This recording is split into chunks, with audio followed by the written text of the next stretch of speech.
Very good morning to you. Welcome along this Monday morning, bright-eyed and bushy-tailed. Looking forward to a week of hot and heavy analysis of the rugby team and what the hell the future holds for Maurizio Sarri and Chelsea. It was an amazing weekend of sport. We promised you something good, and there was plenty to get our teeth stuck into, including a bit of Congress, some racing if we have time, and the Dubs, they're back. They were never really gone at all. It turns out they're absolutely brilliant. But Kerry have won 4 in a row, and so people I see our erstwhile colleague Oisin Langan calling it that Kerry are going to win Sam this year. So lots for you to get your teeth stuck into, including a brilliant competition courtesy of Dove. We're going to give you that in a couple of minutes' time, the opportunity to shadow the Irish kitman. I'll tell you how you can do that. In the meantime, Johnny Ward, good morning to you. Good morning, Ger. I think you bigged up the weekend a bit there. It was a little bit disappointing, was it not?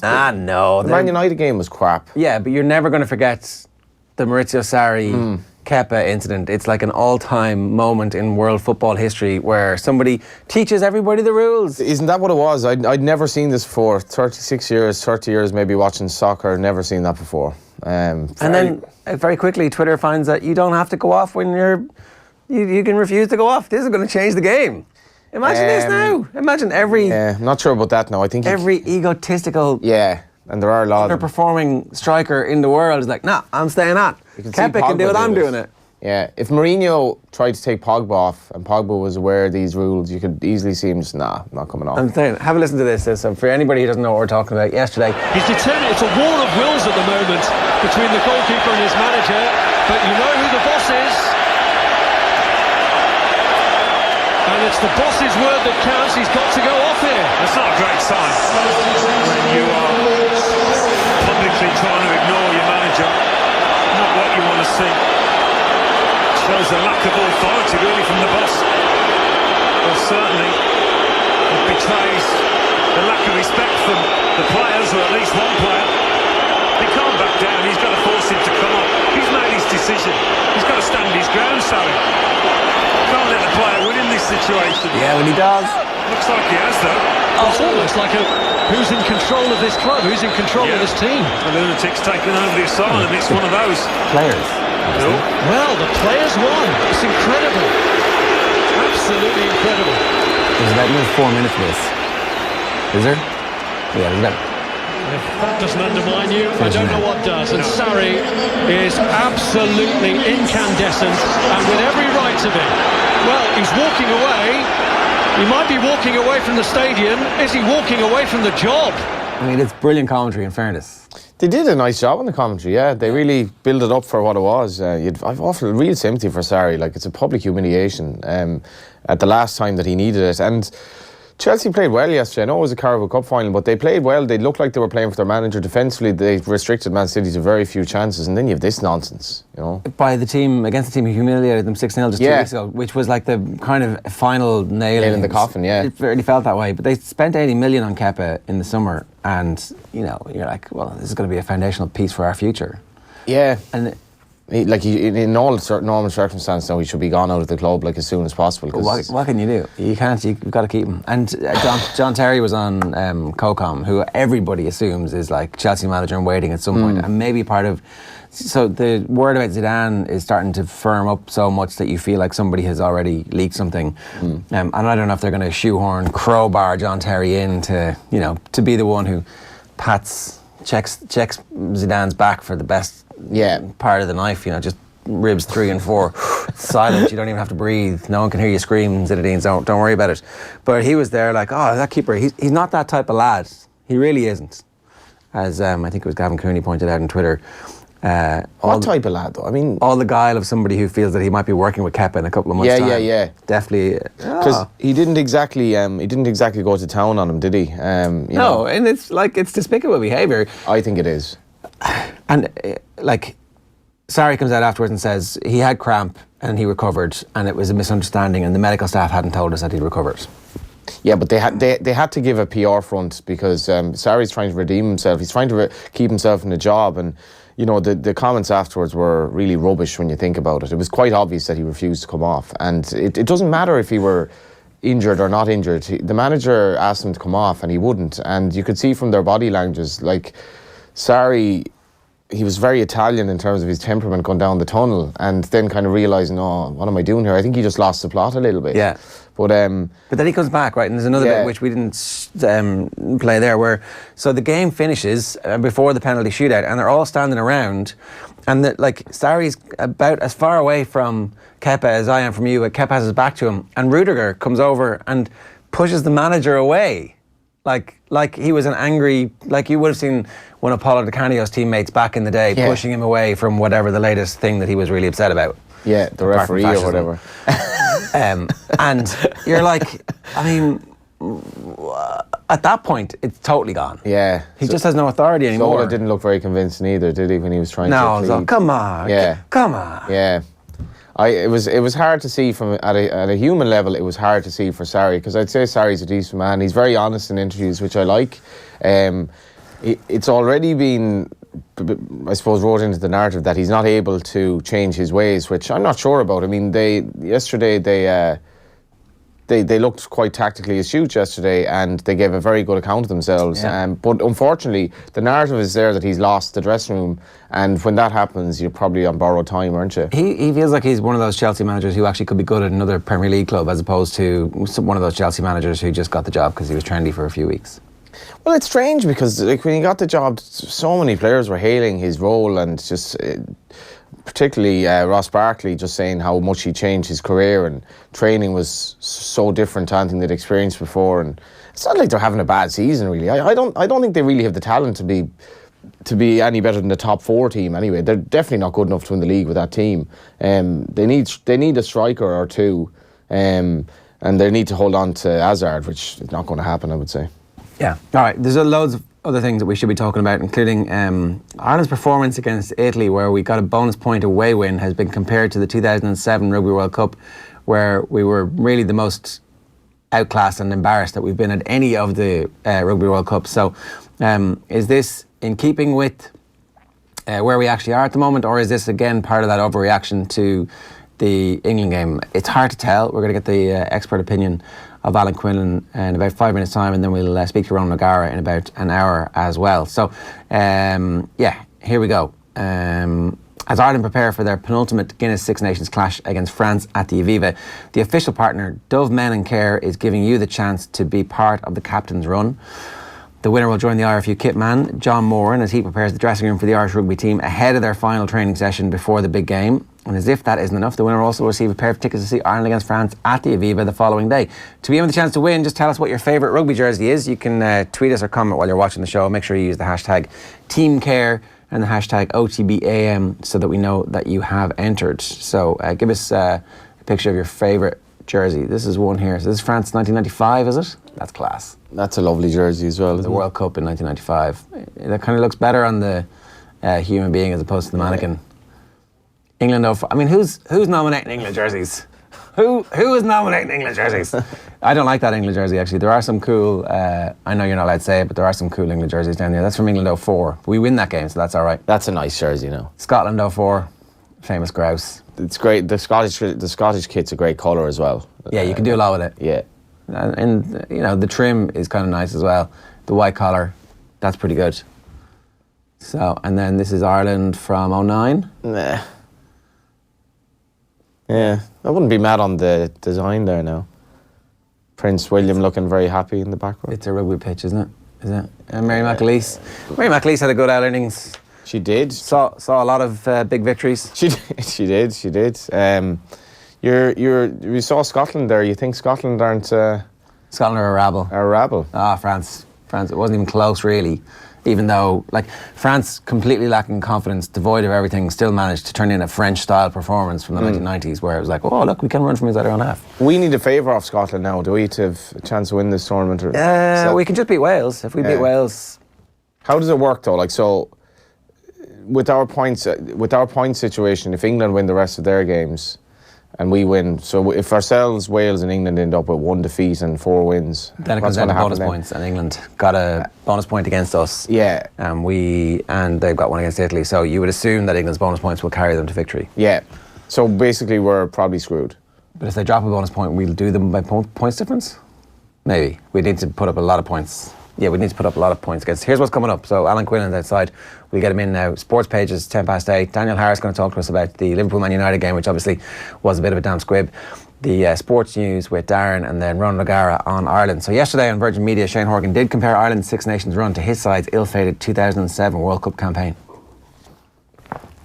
I am a little bit worried, and I'll tell you why, because it just had a feeling for me around a similar feeling I experienced myself in the 2011 World Cup. 2007 World Cup. I've just erased it from my mind entirely. 2007 World Cup, where things were going brilliantly, and in that Six Nations before that World Cup, everything was great. We probably should have won the championship, lost it on the last day, the points difference.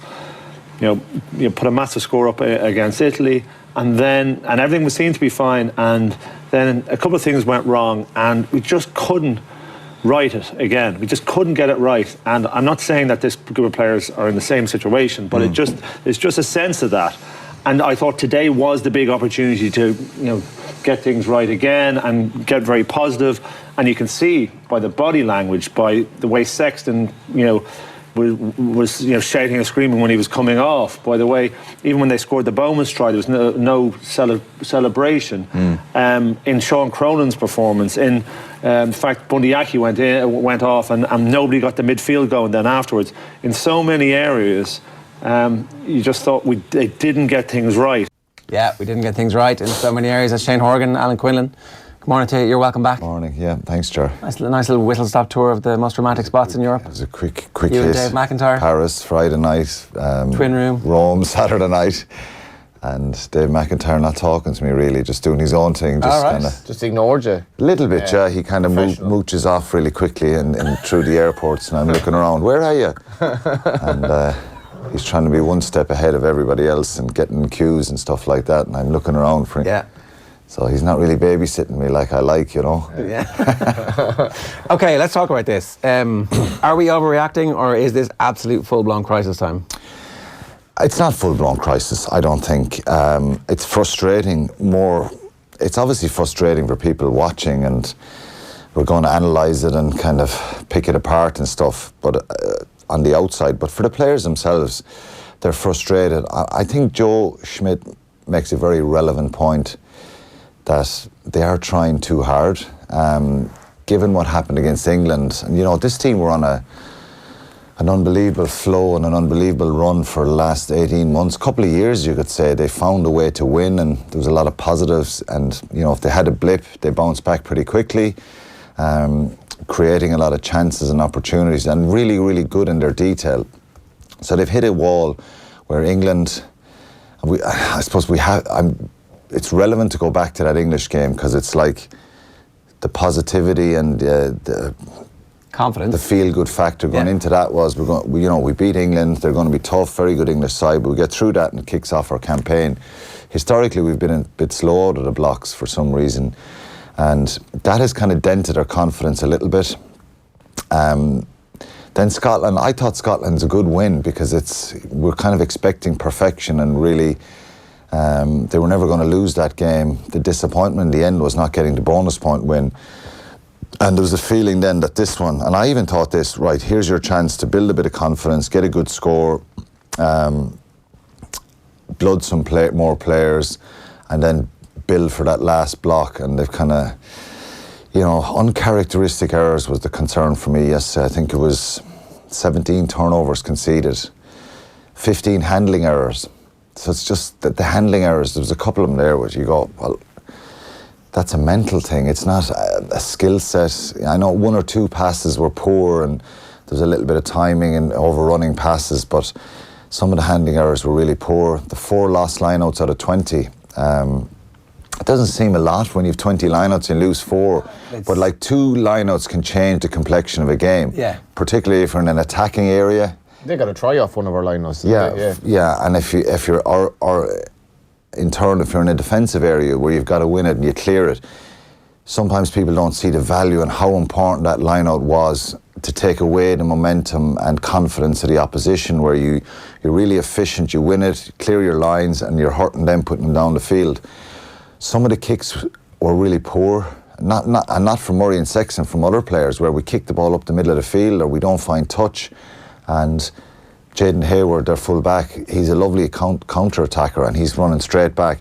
And I always think if you're a forward there, I think Sean O'Brien turned one over at one stage when Italy were, after about 20-25 minutes, Italy have us under pressure. He strips the ball brilliantly in the tackle, turns it over. I think we kicked the ball away. We got it back again where Sexton intercepted it, and then we kicked the ball straight down the field and Hayward is back again. You know, they're kind of moments they're crucial moments that some people maybe mightn't see any value in. But you got to put those ones out in the stand. Then as a forward, you're running down the field with the Italian guys around you and you feel the energy, you feel the lift from that. So defence can win you games, and then tactical play. So tactically we made mistakes. And going back to what Joe said about them trying too hard, I just thought a lot of the time yesterday they were just shipping the ball on, and then they'd make a little bit of ground and then someone would get kind of driven back by a two-man tackle, and then we're trying to recycle and run around and realign. The Italians are coming around the corner and they're sprinting off the line again. It's very hard to play that. So I just thought at times we needed to probably tighten it up a little bit and pick and jam around the rucks and stuff like that. And so our team's figuring us out a little bit. Well, Conor O'Shea got a strategy, and every team has this strategy: stop the opposition defensively, get loads of numbers in their faces.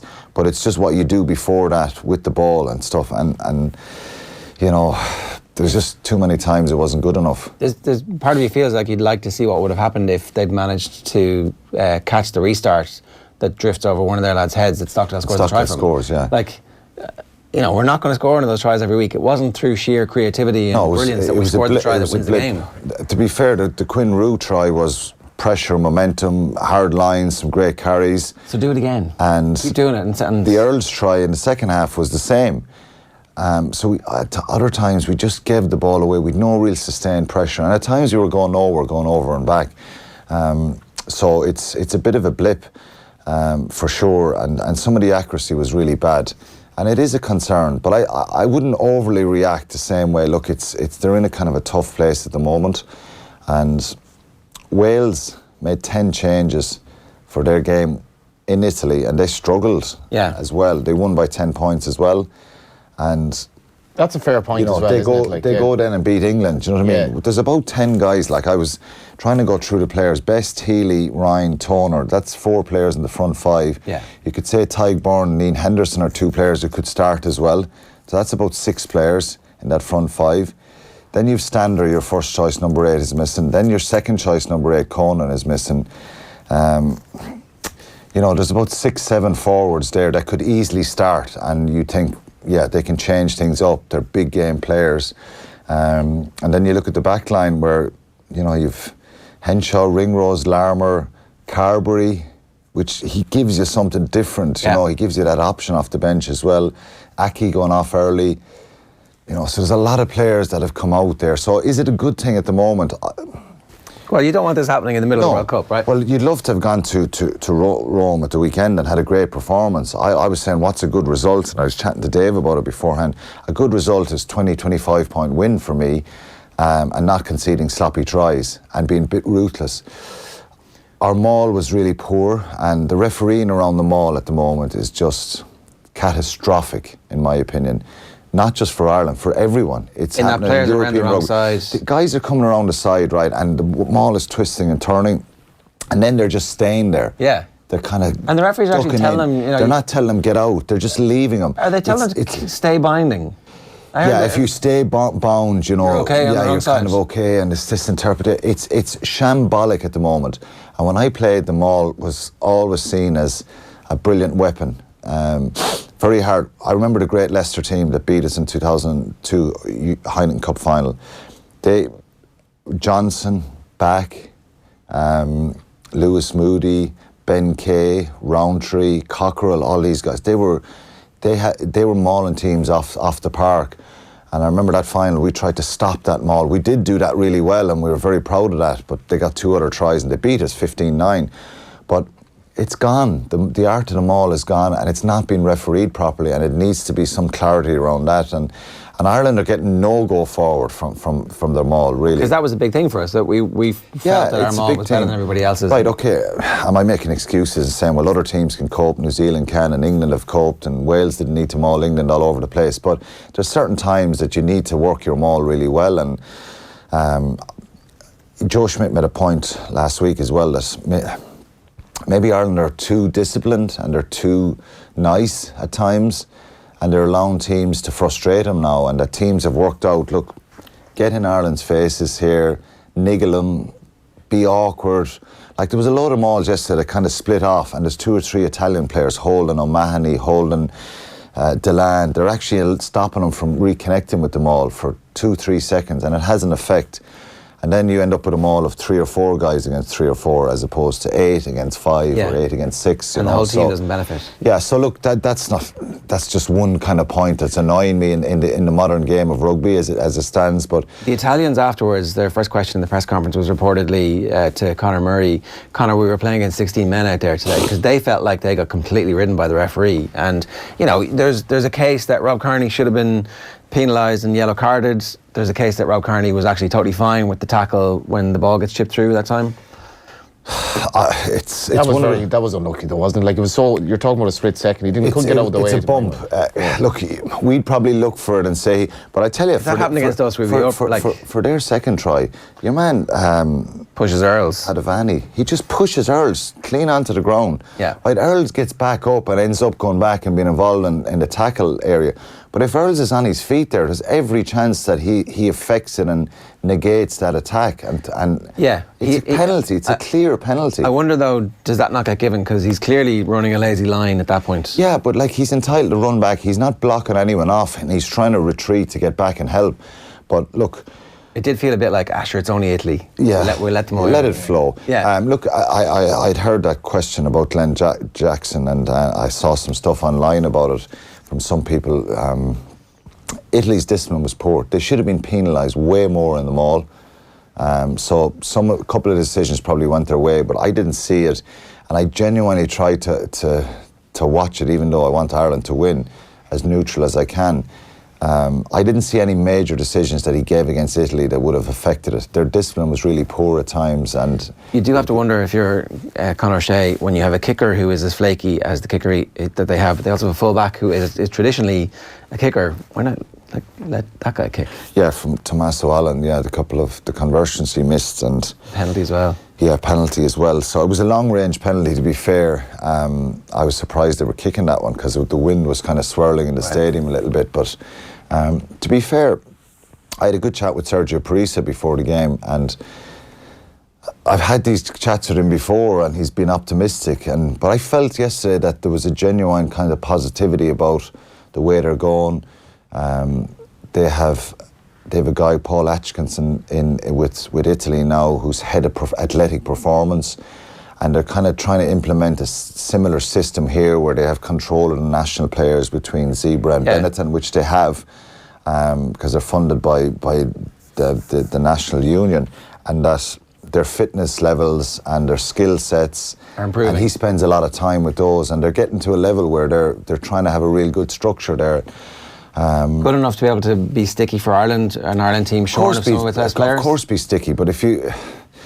I don't know, Shane Horgan said in Virgin that, or Peter O'Mahony said afterwards, a very good Italian team and they're a very good side. I don't think they are. I think we should be a lot better than that, and I agree with Shane Horgan that I played against Italian sides that were a lot more aggressive and robust, and, you know, Dominguez at out half, Troncon at scrum half, Parisse, Bartolami, Perugini, Ongaro, Cicero, the loose head, hard, abrasive. Now, they're probably more skillful this side, but I don't think they'd hurt you physically as much. That conversation led on to the reminiscing, if that's the right word, of 2007 in that World Cup. Is there the banger 2007 off this team yet for you?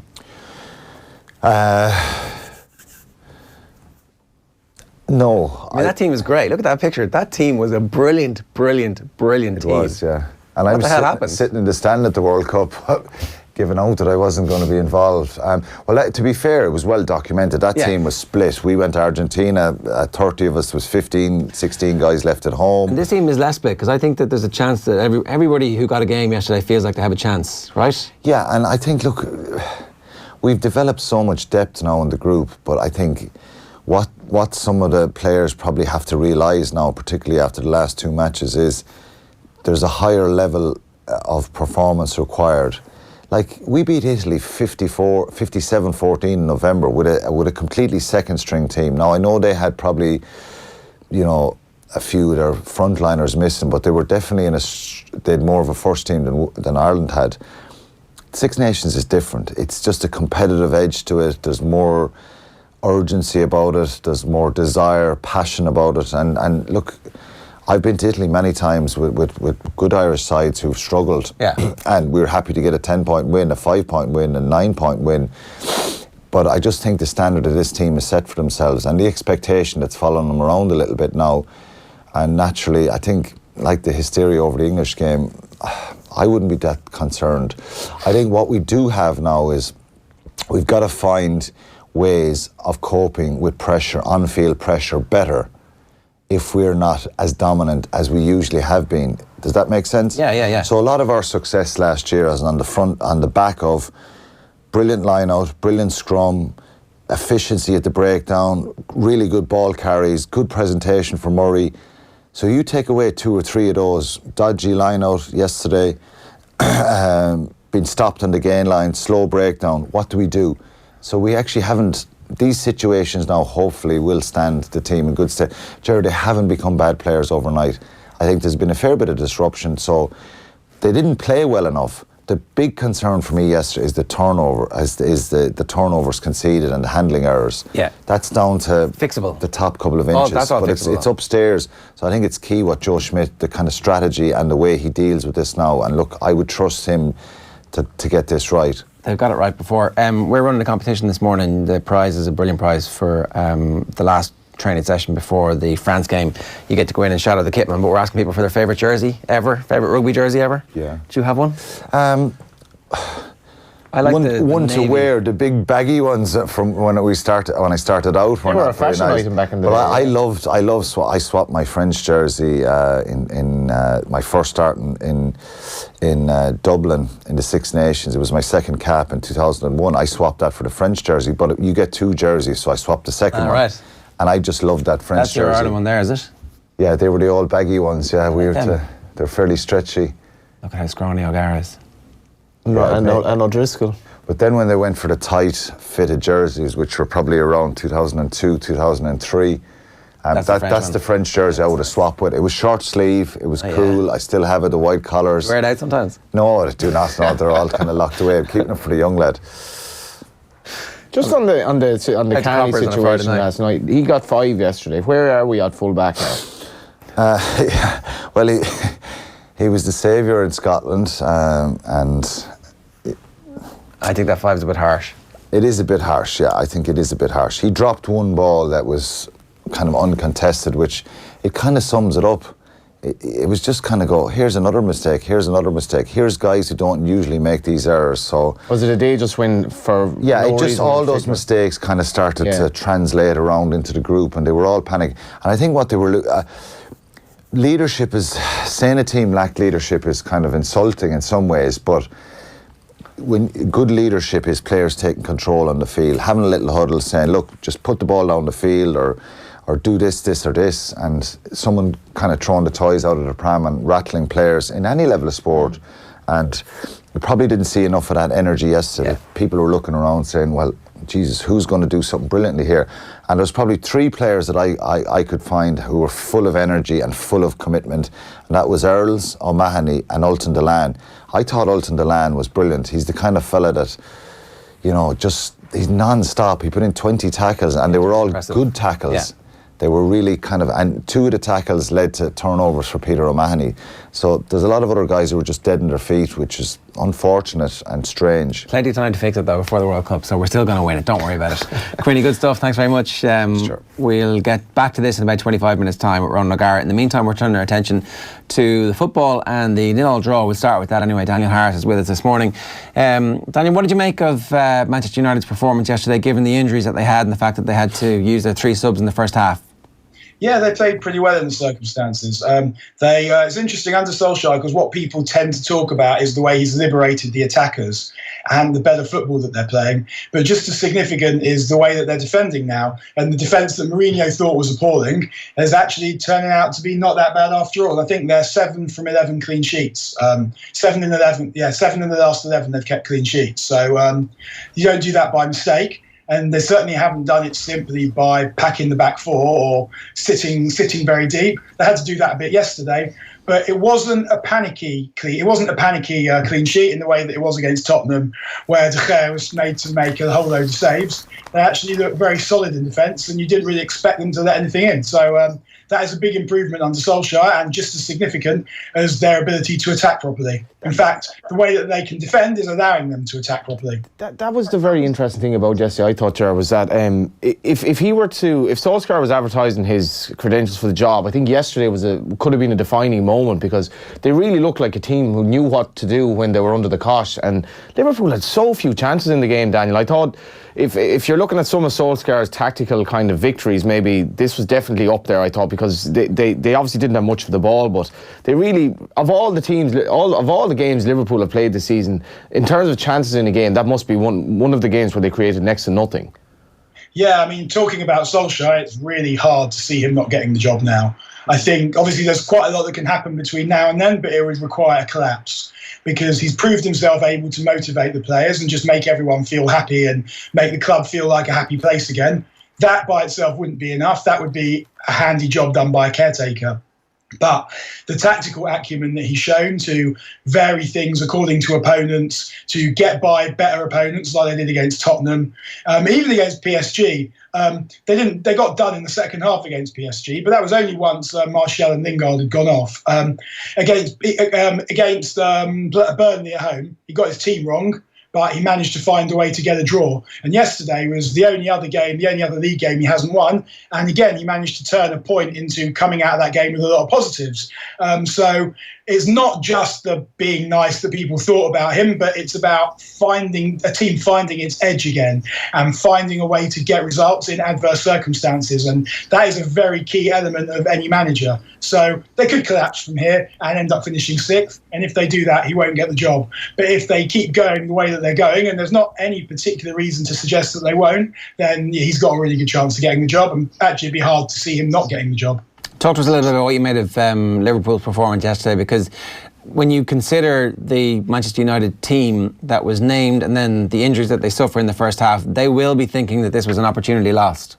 It was absolutely an opportunity lost. I mean, the difficulty is that the teams at the top of the Premier League, and this isn't necessarily a reflection of their quality relative to all the teams that we've seen in the Premier League era, but relative to how the Premier League culture has changed. And it was Mourinho that changed that culture in 2005. Fergie always used to have this catchphrase, we don't get going properly till after Christmas, as though taking the first half of the season off was some kind of lovable quirk. But Mourinho changed all of that. And now, if you want to win the Premier League, you pretty much have to win from the beginning of the season to the end of the season with very few slips. And because of that, it means that when teams drop points, when they're competing for the title, when there's actually a title race, we haven't had that for the last 3 years, really. But when there is a title race, if you drop points, it is a very big deal. And not only did Liverpool drop points, but they dropped points in a game that it was presented to them as an opportunity. Man United away is a difficult game, but Man United away with half a team, it's almost like that's a mid-table team with Pogba and De Gea almost were playing yesterday. And they were unable to make any kind of impression. So just dropping points itself is bad for them, but dropping points in that circumstance is not going to make them feel good about themselves at a time when Liverpool really look like they need to feel good about themselves, because they looked very tight against Leicester in a game in which they took the lead. They looked even tighter against West Ham, another game where they were gifted the lead by an error by the linesman, and they were unable to make either of those games count. And it's kind of strange because that game they played against Manchester City at the turn of the year, where if Liverpool had won that game, it would have been very close to over. they absolutely did not bottle that game. They turned up on that day. In different circumstances, things would have gone differently and they could have even won that game. As it turned out, they lost to a better team. It happens. But it wasn't something that you thought would be fatal for their title hopes. But since then, they've barely turned up at all. I think they've won 3 out of 11 games in 2019. That is incredible. Yeah, that's not title-winning form. And I think what we're seeing is that they're regressing to the mean. They are a team with a good goalkeeper, a really good centre-back and a good forward line and some competence elsewhere. I guess their fullbacks are quite good. But when you look at the names on that team, forget about how they play for a second, it's not intimidating. And when you look at the way they played last season, I actually feel like it was much more intimidating for opponents because you knew that if you had a bad day, Liverpool would tear you up in attack. But this season, they've changed the balance of the team. And I think the teams that are playing them are a lot less terrified by that. They might lose 1-0, but there's a lot less chance they're going to lose 5-2.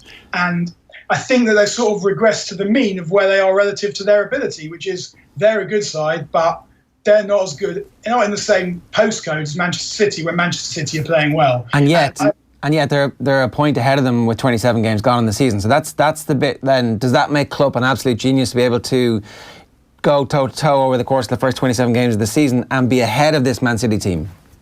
I wouldn't say that makes Klopp a genius. Klopp's a great manager. What Klopp has is very similar to what Bill Shankly had, is the ability to make everyone come together, feel like they're part of something, get everyone on side. Of course, he also understands how football works. The thing about Manchester City is no one could have predicted necessarily that things would get too easy for City. But that's how it looks. City have been beat this season by Newcastle from ahead, by Crystal Palace at home from ahead. Someone else beat them from ahead over Christmas, Leicester. They lost Leicester from 1-0 up as well. And a lot of times I've watched City play this season, also against Chelsea where they got beaten, and felt like City think that they just need to turn up to win this game. And so they've dropped points where you wouldn't necessarily expect them to drop points. The point that I made about Liverpool not being in the same postcode as Manchester City isn't necessarily over the course of the season. It's when City play at their best. They're the best team in this country by a long, long way. They just haven't done that this season. They haven't managed to produce the same level of consistency, and they've had a lot of injuries that they didn't have last season where everything seemed to go in their favour. So I think Klopp has done an exceptional job in the first half of the season to extract that many points from a team who, by the look of them, don't look like they should have that many points. I don't think that he's going to be able to do it in the second half of the season. It hasn't really looked like that, and it's not really looking like that, and it wouldn't be that surprising if they didn't beat Watford in midweek either, because Watford are playing well. Watford are a difficult team to play against. They're a team whose manager has them knowing exactly what they're doing, and Liverpool came out of a game that looked like it was made almost for them to find the confidence that they looked to have been missing this last month or so, and they couldn't do it. And they will start to feel it slipping away if they're not able to go on a winning run from now. And once it goes fast. What's the latest with Firmino, do you know, Darren? Because Salah was taken off yesterday. He scored 1 goal against top 6 teams this season. That was against Arsenal at home in a game, which Arsenal were absolutely pathetic.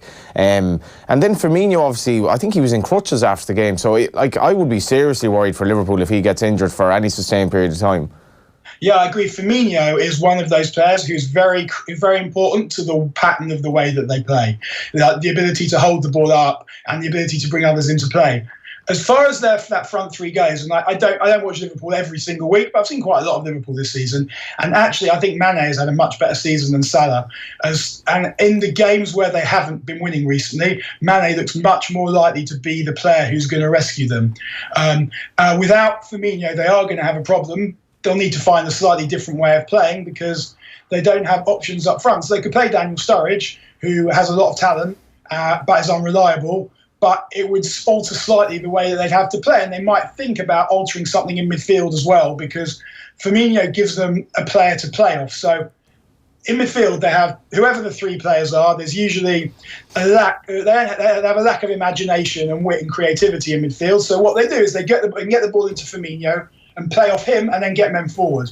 If you don't have a centre forward who's going to be able to hold the ball, then that creativity in midfield that's missing will be even more significant. So perhaps they'll bring Sturridge in if Firmino's injured, but they might then need to bring Shaqiri into midfield as well, because to make up for what's lacking, they might need a bit more wit and imagination, a bit more X factor in midfield. I'm not sure, but it would be dangerous to do that against Watford, to change the whole method of playing against a team that really know what they're about. But they might need some kind of freshening up, because things aren't working well for them at the moment. And in the end, because of that very prosaic midfield that will run you off the pitch, but it will never play you off the pitch, they become very reliant on their front three. And if you stop their front three, as Leicester did, as United did yesterday, they're going to find it quite difficult to score goals. Yeah, it's going to be interesting to see what happens and just how long it is, because you talk to the Liverpool fans and they're the ones who have recognised that Firmino is so important to them. The injury update afterwards was no update from the Liverpool website. 3 wins in 11 is really alarming, isn't it? Unfortunately, I have no clue. It was something with the ankle, that's for sure, says Jurgen Klopp, the doctor. Bobby said at first he could carry on, but then he showed it didn't. I don't know exactly. It is Bobby, so it will be quicker than with all the others, but first we have to know what it is exactly, and we don't know that at the moment. So there you go. I'm adding to your store of knowledge by reading out the Liverpool website's injury update. Dan makes a good point, though. Is that if that midfield, basically their job has always been in this Klopp team to just feed the front three and basically nothing else except break-up play, because they don't really offer anything dynamic runs from midfield. They don't offer a lot of goals. But for me, Salah's had a pretty poor season all in all. He had a dreadful start to the season. He'd come off the World Cup where he'd been injured. He's barely had a break as well, for one thing. He scored a lot of goals. For Liverpool? Yeah, but he scored goals against, like, with all due respect, if you're getting one goal against the top 6 teams, like that's not good enough, because that means in those games you're completely going to rely on Mane and Firmino then to get the goals, because Liverpool don't really have many other options for goals. And in a lot of games he's cut a fairly frustrated figure. He looked very frustrated coming off yesterday, I thought. So the teams are probably, that Watford game now is massive, like, because Watford will definitely fancy the chance of getting something. This Liverpool team is definitely either tired or mentally wobbling a bit at the moment. Yeah, it's natural though, right? That's going to happen at some point in the season. It's how you get through this period. Yeah, but they shouldn't. Like, there's a long way to go. They really shouldn't be getting tired like that. That means they've been overtrained in a sense for early on the season, because there's a long way to go yet. We're only in February, and they're obviously fighting a war on 2 fronts. Yeah, well mentioned a war on many fronts. Obviously, so Manchester City get the emotional boost of having won the cup in bizarre circumstances with the Kepa situation, but they do, they don't care that John Terry is angling for the Chelsea job from the Sky studio in the immediate aftermath of the game. They're just pretending to drink champagne or Carabao, whatever it is, in the aftermath. It is 120 minutes for most of their first team, though, so it's another game in those legs. Does that have any impact? Is there any negatives from winning that cup final, from having played that game, really, is what I'm asking, Dan? I'm sure that if you played the game like I have, you'll know that there's never a negative for winning a cup final. It is true there is another 120 minutes in the legs, but I would say that the players would always say that if you're winning, then you don't really notice. That doesn't mean it's true, but if in their mind it's true, then it can continue to be true for a bit longer. City staying in everything till the end will obviously make them more likely to slip up than not likely to slip up at some point. But at the same time, the Schalke game now, the European tie, they've basically finished that in the first leg. They would have to play ridiculously badly to lose an away lead against Schalke. They've had a remarkable succession of easy cup draws in both cup competitions. So again, they've saved their legs there. And if Liverpool were to fall away in the league, which they might not, then there is also the possibility that they'll be able to rest players in the league too. So I think as long as you're winning, then you don't mind too much. And I doubt that City would have been doing too much complaining yesterday, watching Liverpool drop points in a really dispiriting way and winning a cup final themselves in a way that is very exciting on penalties. I mean, they probably won't have thought about the fact almost that they didn't play that well. I'm sure Pep Guardiola would have thought about it for them, but they'll just move on to the next game and think, well, we're going to win that one as well. So it is hard. I've said all along, it's hard for me to see a way that City don't win the league. And they're basically probably a game against Manchester United away from winning a domestic treble, which no one's ever done before. I think that at some point they will come unstuck in Europe. I think that defence will run into a difficulty eventually.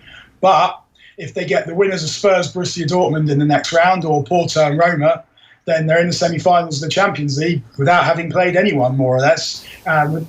So they are in a really strong position, because also, if you look at the Champions League, there's a lot of teams of roughly equivalent standard. Barcelona can be good, can be useless.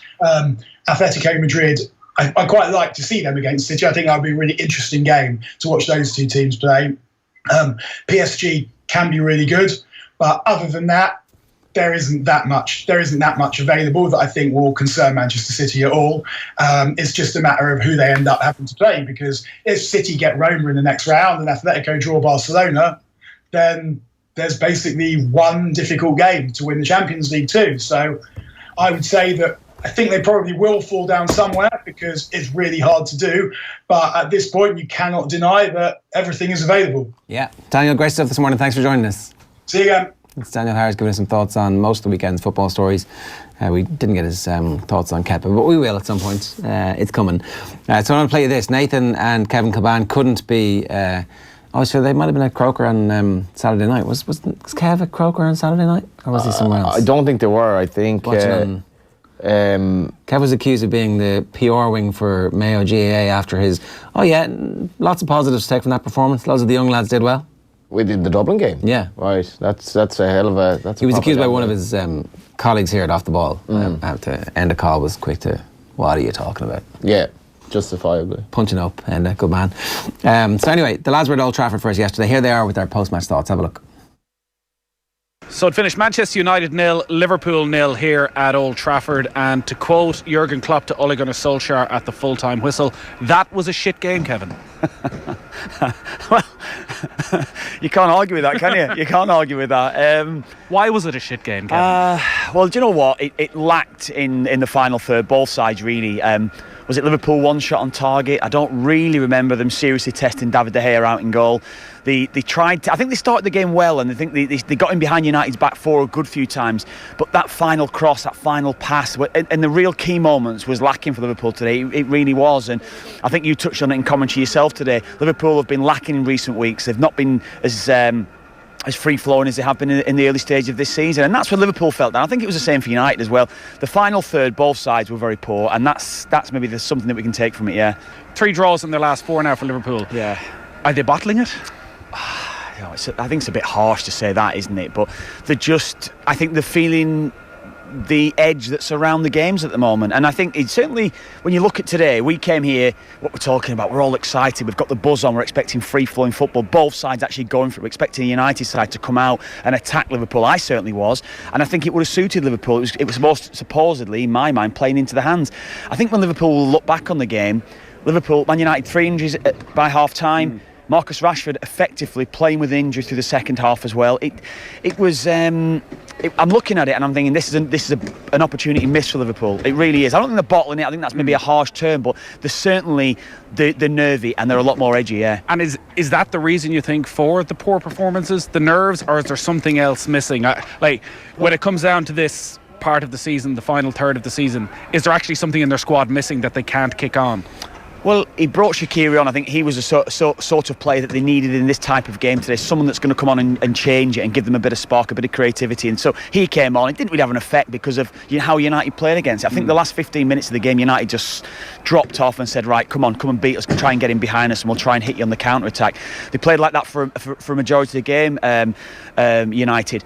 I think the thing with teams that's playing against Liverpool, when they play like that, Liverpool have gone back to maybe a couple of seasons ago where they couldn't break sides down that dropped deep and defended deep against them, whereas Man City seem to are a lot more or a lot easier in opening that type of system. I think Liverpool got over it. They were able to do it a lot more. At the moment, I just don't think they're able to open up sides that are playing a certain way against them. It's difficult to criticise Jurgen Klopp when you look at what Liverpool are achieving this season and have done over the last couple of years, but he seems on edge. Right from the first minute, he was at his players. He's right in the edge of the technical area for the entire 90 minutes.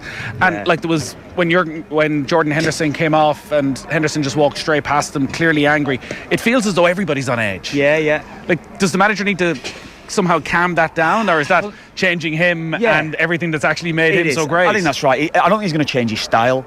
You can't say that he's not been for a majority of the games that he's managed at Liverpool within his technical area. You're looking back even when he was at Dortmund, exactly the same style in his technical area, trying to get the team motivated and trying to get. He almost living with the players. He's feeling what the players are feeling.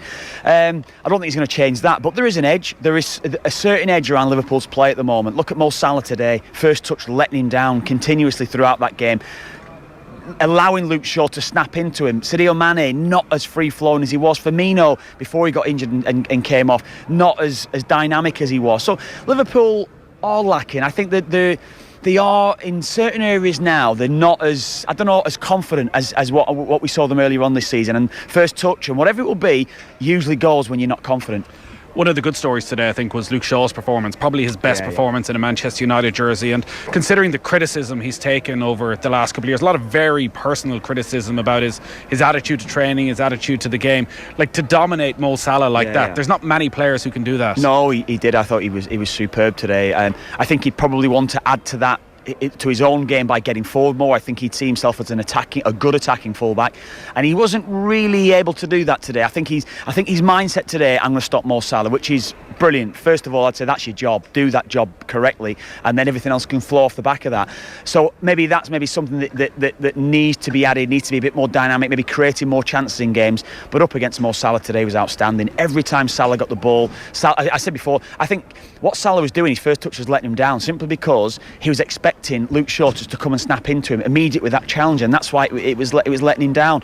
But yeah, in a one-on-one position today, Luke Shaw was first class, top class defending from him. 10 games unbeaten now for Ole Gunnar Solskjaer. They have dropped out of the top four because of Arsenal's victory.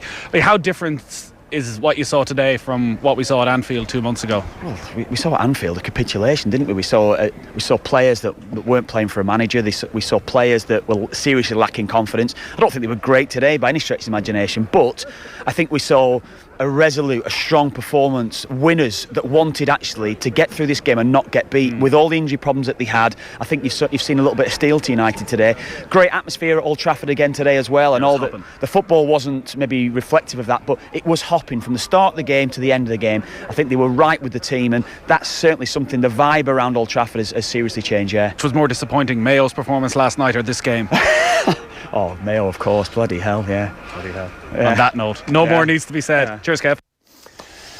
Yeah, the Manchester convention of the Mayo People of the Year Awards giving their votes to Luke Shaw, it turns out, yesterday after the game. They probably have one of them in Manchester, like these Mayo diaspora, like, you know, they love a good party, don't they? Well, it'd be in Preston more likely than Manchester, yeah. But Kev has been Mayo Person of the Year in the past. Yeah. I'm sure he will be again. No doubt, yeah.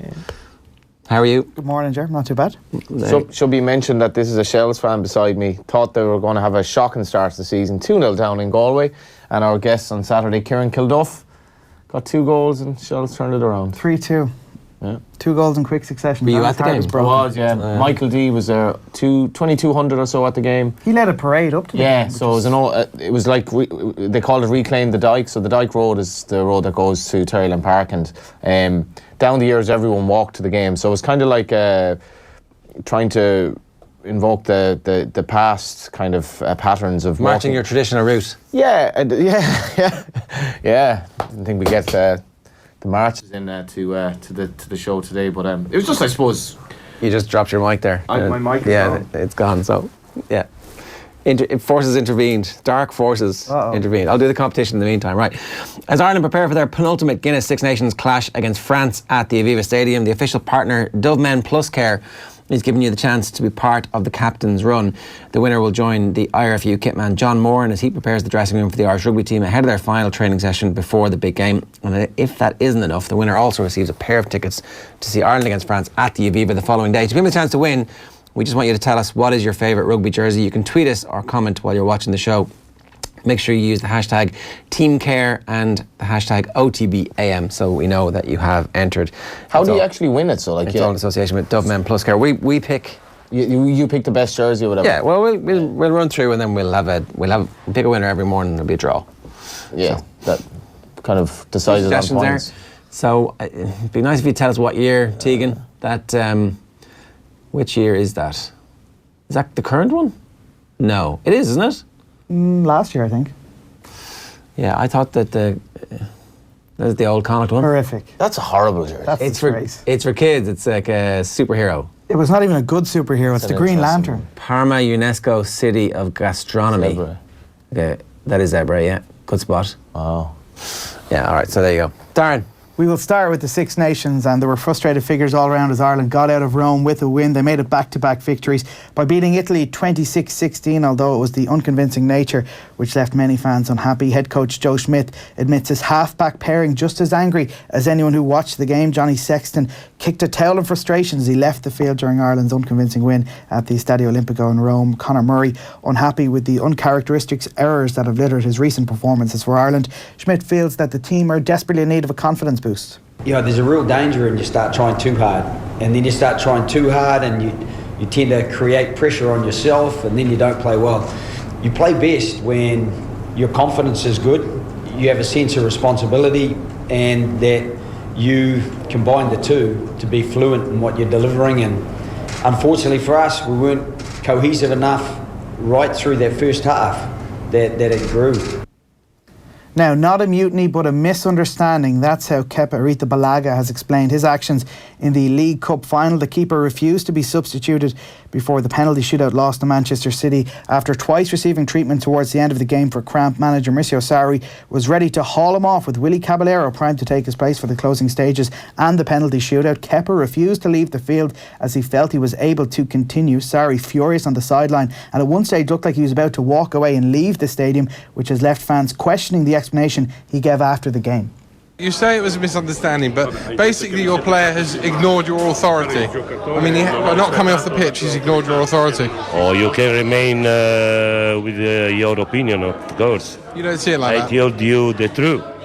It was really a big misunderstanding because I understood that he had a cramp.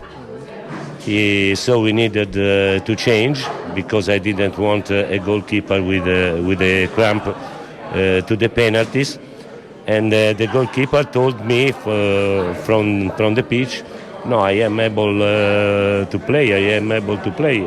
But I realized that all the situation only when I spoke to the doctor after 3-4 minutes, and in the meantime the misunderstanding went on. But I saw you walk past me even after the game had finished. You still look very angry.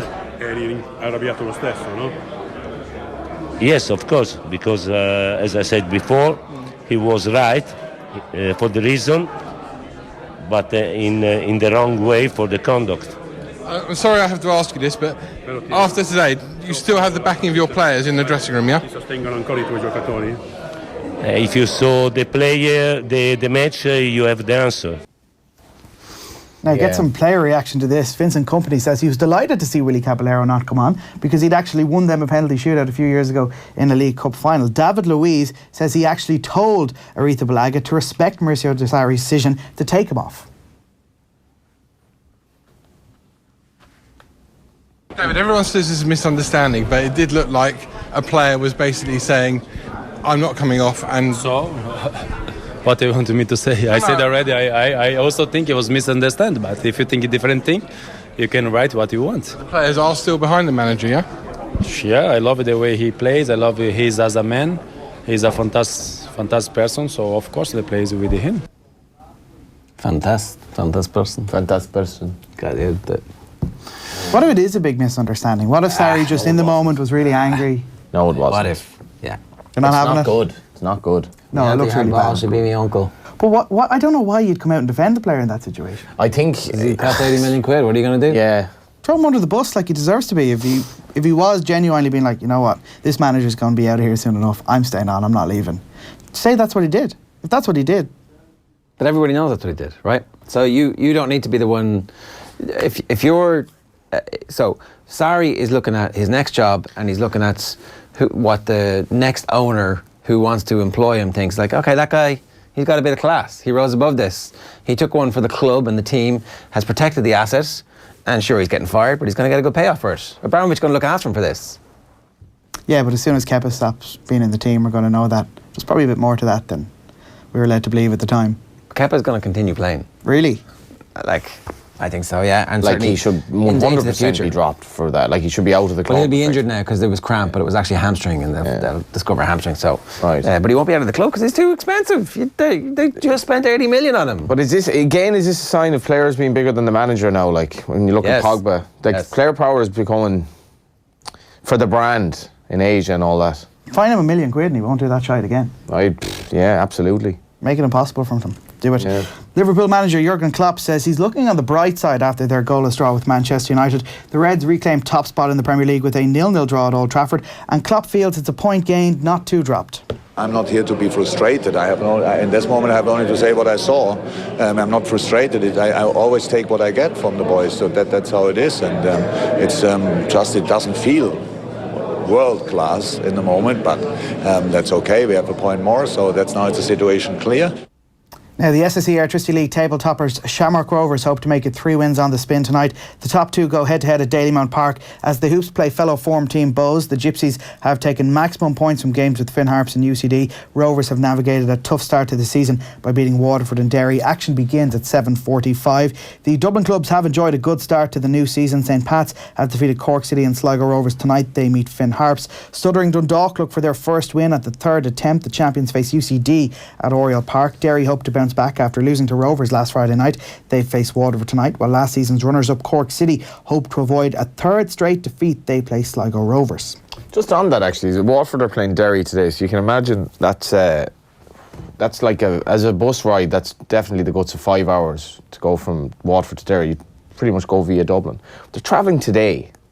Games tonight. Yeah, I can't see how that's anyway ideal, and I think it may be to do with the fact that they don't really have the money to put the players up overnight or whatever. But if you're talking about Dundalk or Cork playing against, say, Derry or having an equivalent journey, there's absolutely no way I would have thought they'd be travelling the day of the game. A 5-hour journey is a 5-hour journey, and they have to go, having played on Friday night as well and had a tough game in Cork. But interestingly, just without gone on forever about the League of Ireland, if Cork lose to Sligo tonight, John Caulfield has to be under serious pressure. Don't be ridiculous. That would be come on. That would pressure. be three defeats. It's the start of the season. Yeah. Well, that would be ridiculous, I think. Anyway, we'll come back to that.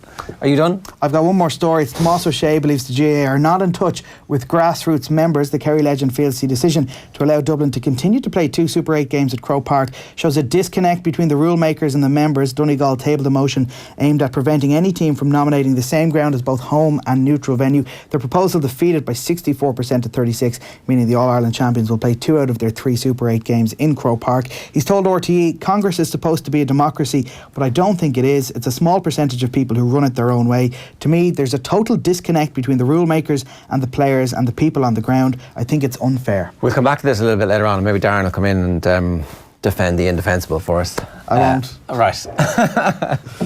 Let's move on, because we're going back to the rugby. Ronan O'Gara is with us this morning. Ronan, you're very welcome. I want to start by reminding you about the year 2007, because it came up in conversation amongst your Virgin Media colleagues in the aftermath of the game. Shane Horgan says there's effectively just a worrying bang of 2007 off what's going on with the team at the moment. Do you agree with that?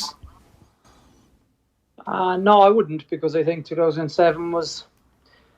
I think the boys now are probably going through a slump, while for us, at that time, we were training the house down, genuine ambition to win in the World Cup, thought we could do it, sure, and you get there and what a disappointment, incredibly disappointing, and one of the biggest disappointments of my career. I think if we could do it again, I think it was definitely we just needed someone to kind of say, boys, it's kind of less is more. Sometimes we completely overtrained, I think, and just I think it's very hard to compare. We never had a year like the lads have had in 2018. I think that's the slump that they're trying to deal with. I think they have to be careful about judging by the public standards and judging by their own standards. But yesterday was disappointing, no doubt about it.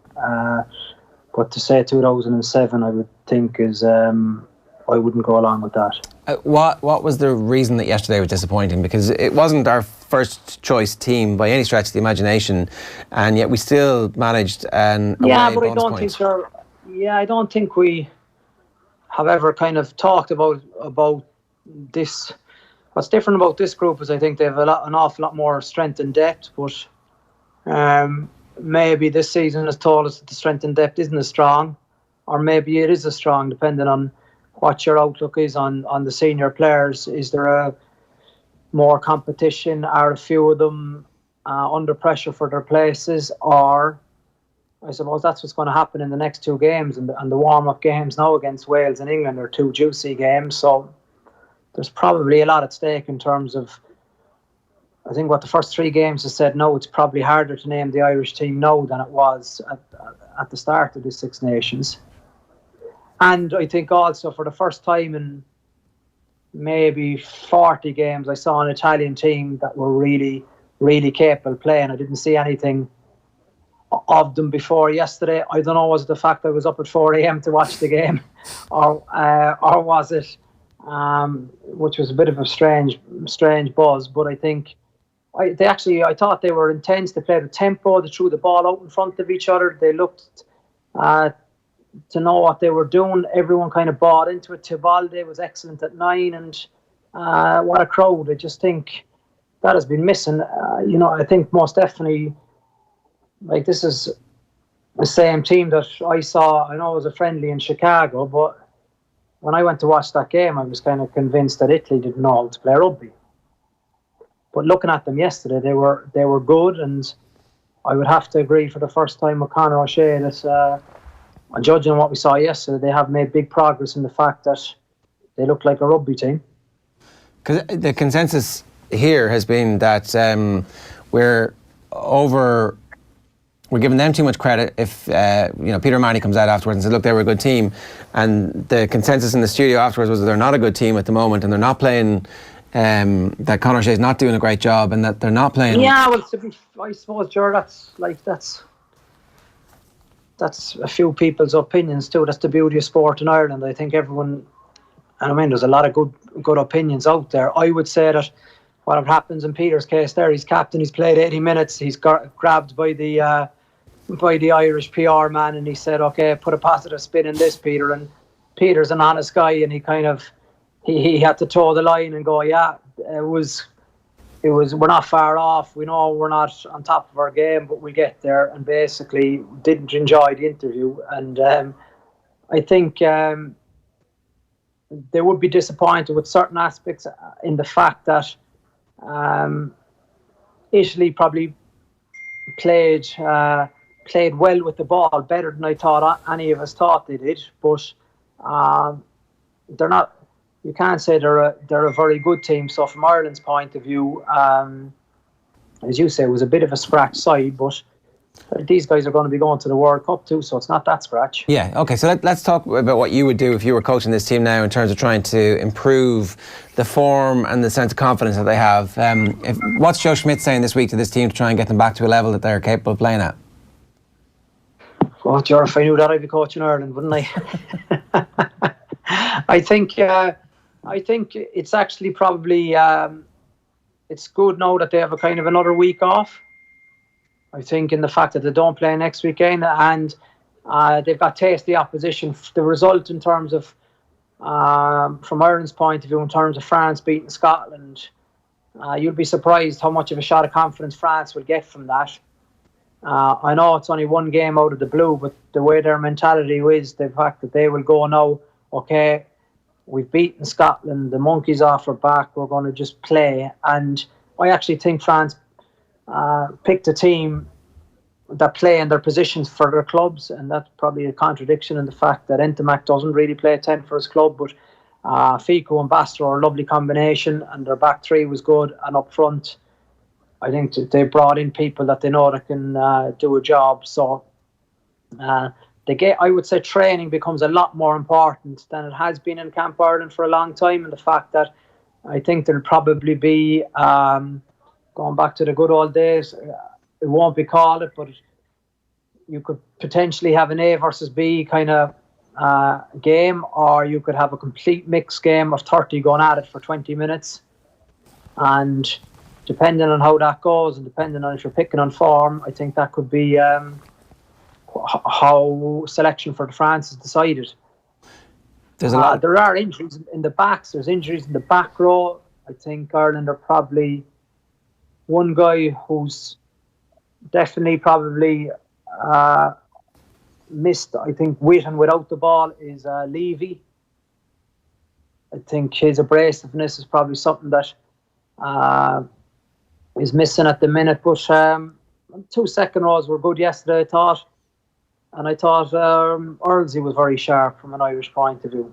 Yeah, Earl's at that level of consistency now where he can do that in any game, and you kind of think, well, that's what we expect because he's genuinely world class at the minute. Just to talk to us about the... Yeah, it is, sure, but there's a few of them that aren't doing that either, that are, you know what I mean, in that bracket as well. So it just shows that you have to kind of...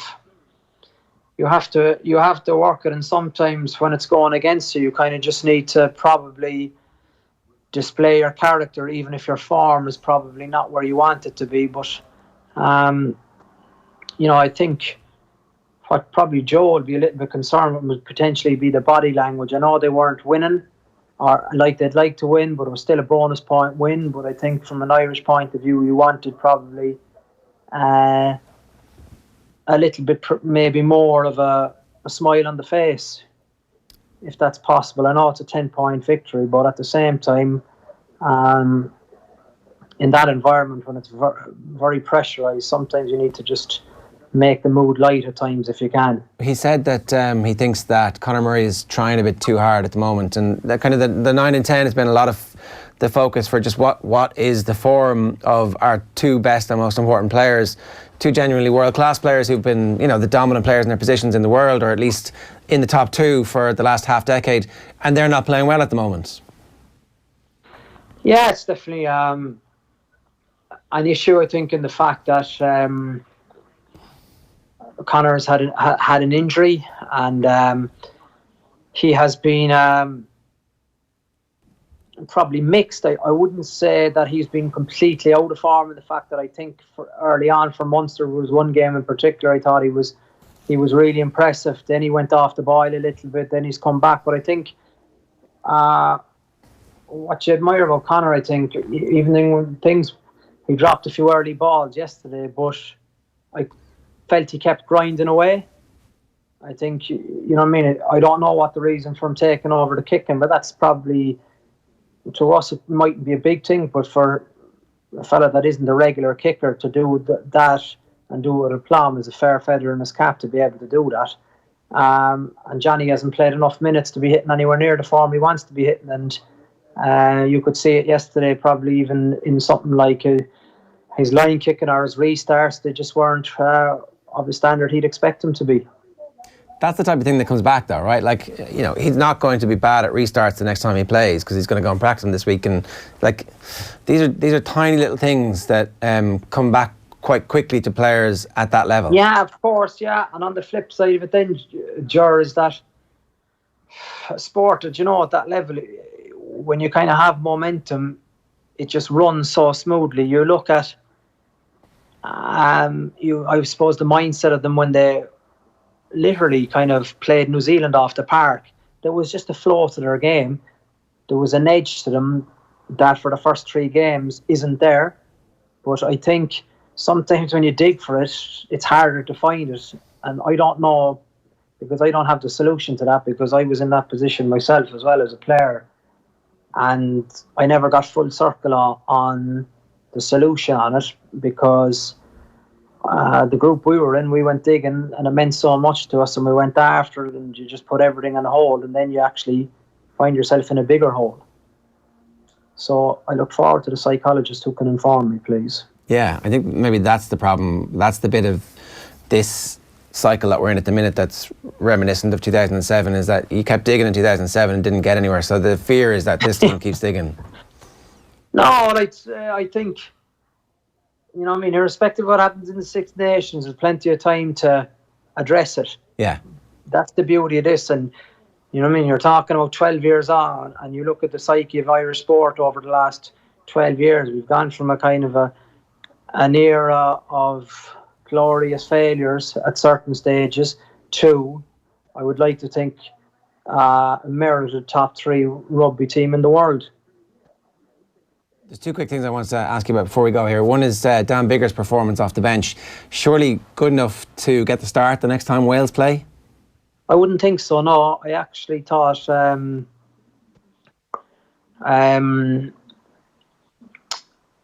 Name blank. What? Sorry, excuse. I was just reading there because I was in shock over his proposal. 7-figure move to Bath. I think that's on the table. I thought he was good. If not very good in the fact it's a different game for the first hour.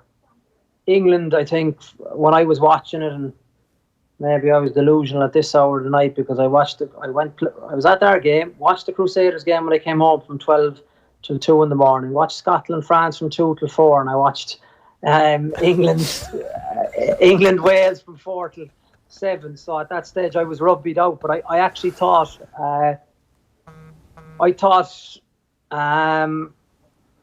watching it, I was full sure England were going to win.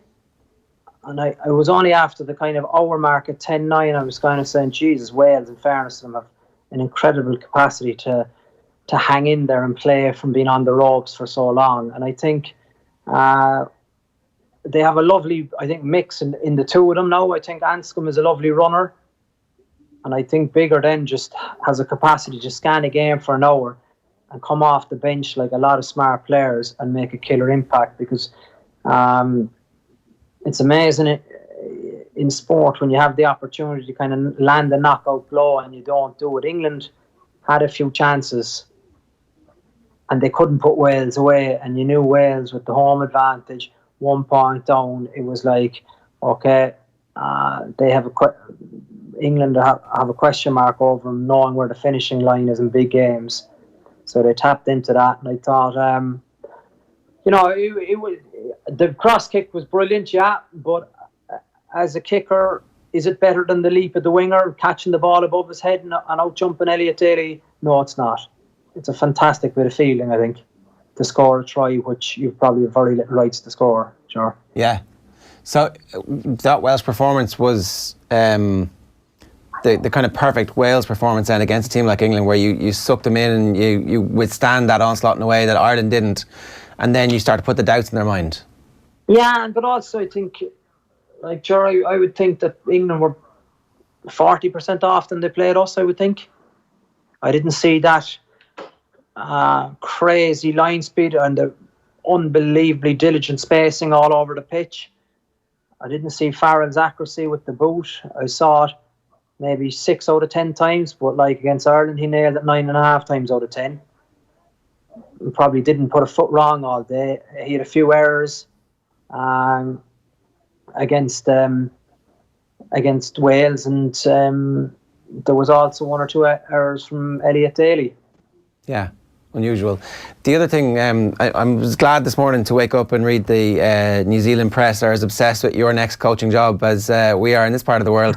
They've got you anointed as either the next Crusaders coach or second in command with the All Blacks. No, you didn't read the article correctly, John. I did. Anything is possible, you said. I only did, that's on, what time is it now? I only did that interview. I did press today out on the side of the pitch at 3 o'clock. So that's the beauty of your game, as you know. You never see the questions that are asked, do you? So please give me the full hearing. Yeah. But yeah, of course. But sure, it's it sure could easily be an option, you know. There's a general assumption that what happens after the World Cup in New Zealand is that the Crusaders' current head coach is going to get the All Black gig. There's a lot of... Is that the talk in Ireland? Well, that's what it says. No, so this is the New Zealand... I'm just reading the New Zealand Herald piece. They're kind of assuming that it's Scott Robertson. Is that his name? Yeah. Yeah, that he's like next in line, essentially, for the All Blacks gig. You obviously have a good relationship with him. Yeah, well, he's my boss. Yeah, he's the head coach there, and he's like obviously, I think your relationship with your coach when you're a player is very different to a relationship with your coach when you're an assistant coach.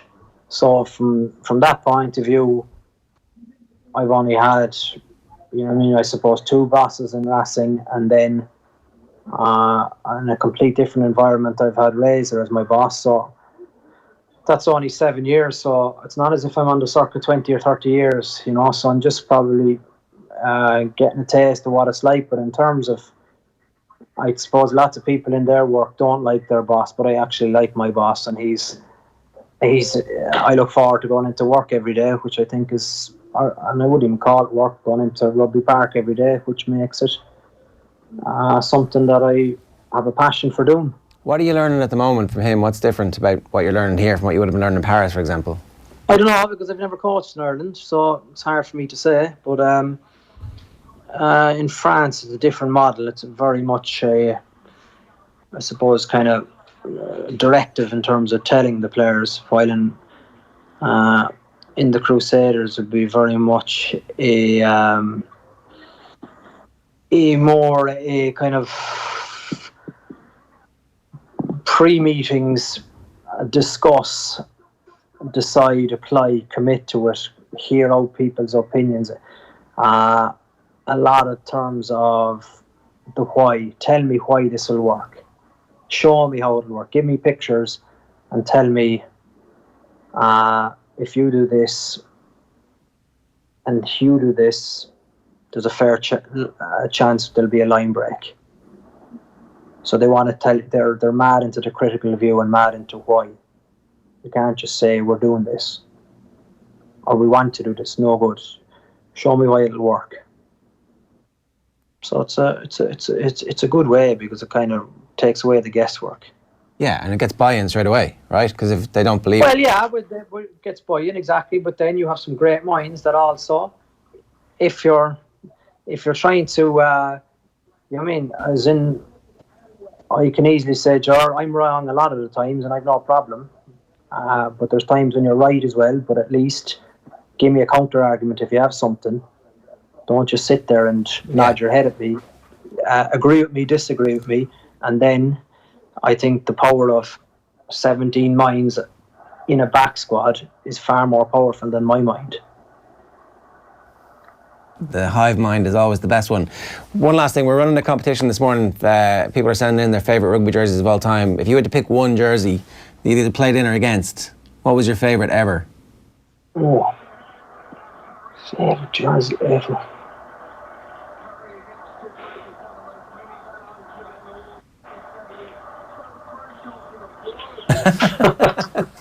I like the Ireland 03 World Cup jersey, that was good. I like the Munster Navy one, that was good.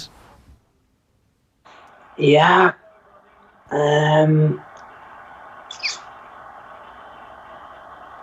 Wow. Jeez, I know I like a pause, but I'm probably doing the dog in it at this stage. Look, it's not the radio, they would have kicked in the emergency tape. What's my favourite jersey? Jess reckons my Munster one. Yeah, Ger agrees with you. Very good. The Navy one? Yes. Was that the 06 or 08 campaign? Yeah. When in doubt, ask the missus. Yeah, the Toyota across it. Good stuff. Thanks a million. Are we going to review the race now, Johnny, will we? Yeah, lots to review. What's your Cheltenham nap? Oh, God, I don't know. Jeez, I'm way out of touch, but... You want to give another long pause here, are you? Yeah, I'll go on. Shall I chat to you during the week? See you, boys. Thanks a million, Ronan. Cheers. Take care. See you. What a legend. You know, just... that was not a conventional interview. He's just so relaxed. It's like, yeah, this is how it is, and, you know, I don't care if this is an interview or if I'm on Skype, you know, I'm going to answer my questions methodically, and then he throws in a racing-related comment at the end. Just to great stuff. Pander into the crowd there. He's had a bit of success with horses. He had a horse called You're Busy for James Nash that won, and he had a very nice horse with David Watchman, who I can't remember the name of it. It was a Canford Cliffs horse, but he's had some success. Obviously, he loves his racing, and he didn't give you a bullshit answer either to your question about you know, he didn't exactly give a yes or no answer, but he kind of confronted the media reports today about the New Zealand situation. Yeah, well, so he's on the touchline and being asked about the fact that the All Blacks, the New Zealand press are effectively giving the current Crusaders coach the All Blacks job in the immediate aftermath of the World Cup because Steve Hansen is stepping down. So why is it automatically assumed that the Crusaders head coach gets the job? Because he's been unbeaten in 2 seasons and the team plays amazing rugby and top dog over there. Yeah, at the moment, yeah. There was like would you go with him? Yeah, I might do if he took me. Would you put your hat in for the Crusaders job if he goes? Yeah, if it's the right thing to do. So it's like my options are open, whatever happens. When does he coach Ireland? I don't know, probably a while. Like, what's the rush? Andy Farrell's got the gig until the next World Cup, effectively, barring some kind of mid-cycle disaster. So that's 4 years. Like, that's 2023, you know? In terms of O'Gara, to be coaching in France and New Zealand, it must give you some level of experience that, like, it must be like you can't even put a price on the experience that he's gaining. And if he were to get the Kiwis job, then I mean, his credentials for the Ireland job, what more does he need to learn? Well, the other thing is, so I hadn't heard Dan Biggar to Bath for £1 million. Was that the contract? What was it? I was so busy being shocked about the 7-figure deal. That's what he said, wasn't it? Yeah. That amount of money that you're able to make, the Ireland head coach job doesn't get paid that much. So, like, if you're, you would go to France for a couple of years and be the head coach of a French team or a couple of French teams and make, wouldn't you? I guess you would. It's mad though. Take the Ireland job in your 50s when you want it. Yeah, it's mad for his family though that you have to have so much respect for his wife and kids that they, to go to France. Like they lived in France for quite a few years, didn't they? They're probably speaking French almost at that stage, and then obviously they're shuttled off to the other end of the world, further away from Ireland, and you really got to respect them for. Anscombe getting the £1 million from Bath, right? Jesus, that's obviously big. Yeah, it is big. Yeah. I wouldn't have said he was worth £1 million just yet. What's £1 million in rugby terms? That's a lot. The highest paid, second highest paid player in the world. So there was some suggestion that Toulon were playing Sevilla $1 million, but then they tried to sack him a couple of weeks ago, and then the figure came out for Manu Tuilagi to go to Racing, and that's 850 a year. It's interesting what he said there, though. He's kind of alluding to the fact that the French game is not a kind of a formality for Ireland now, and I think if you look at it, it might be a lot better for Ireland that France are coming into it on the up, so they're going to offer them something of a test rather than the rubbish that they produce against England. Yeah, we need a test now with so many. There are obviously a lot of doubts. 3 fairly poor performances so far. So it's almost like we need to know where they are, and they need to face a French team that actually will offer something.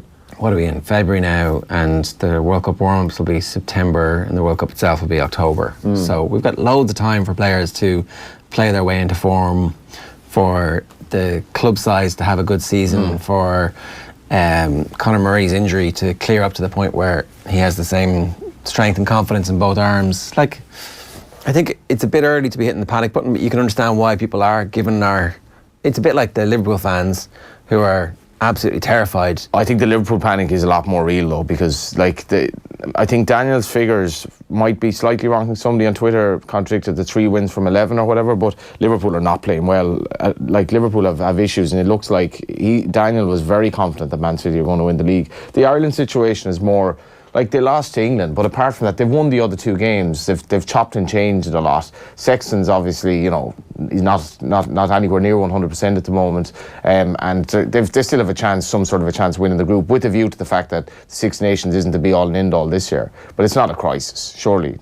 They've so many players just not playing at the moment. It's mainly a crisis because every time we go to the World Cup, we underperform and we fail, and that doubt is creeping in again. Yeah, it's like it's the movie that you've seen 1 million times, and you're like driving towards the cliff, and you're like, oh, this cliff looks fairly familiar. It's the same cliff that we always go off. Why are we on the same? Yeah. What can we do to try and? Who is going to be the one that pulls the handbrake that wrestles the? One other thing he said though, which I found interesting, there must be a huge doubt about what is the best 15 now. Like, if you ask 10 people to name the team in the France game, would even one of them get it right? Well, so if your criteria is everybody fit, I think we're getting much closer to knowing what the first 15 is. That the players who are coming in who are being given the opportunity, this is their audition period, and not that many of them are passing the auditions. some of them are getting up the pecking order in terms of their role as like numbers 28, 29, 30, 31. But I'd say the first 15 is almost cast in stone. Once they're all fit. Yeah. I think that so Rory Best didn't play and we lost 6 lineouts from 20, or was it 4 from 20? Was it 4? 4 from 20. I think it might have been more than that. Yeah, that was Quinny's figure anyway. Yeah. But the Carberry thing is a bit unfortunate as well, because Carberry obviously had a big wobble against Scotland. He came through the second half with the try and all that. And yesterday would have been a great chance for him to gain more match experience and coming off and seeing where he is versus Sexton. And him being obviously out for 2 or 3 weeks didn't help, because Sexton needs cover at the moment. And needs game time. I think that's like with a player like Sexton, you know that he's going to be able to get back to the level. We just need to navigate your way to. You know that. I think so. I think that that man has taken a hell of a battering though. But his career is full of these bits where there's like 3 or 4 months where he's not at his best, and then he gets a run of games and he is absolutely fine and back to one of the best players in the world. I was talking to a guy about this yesterday. Was he not effectively concussed in the Scotland game? He failed a HIA. That doesn't necessarily mean there's like a range of outcomes that would mean that you would fail a HIA and that might not necessarily be concussion. Yeah. So I think it's a precautionary measure more than anything. And there's no way that you're going to risk that for a game against Italy. Sure. I think. So let's go here. It's Joe Schmidt speaking after the win against Italy about the attention that Sexton received and Bundy Aki's injury. Have a look.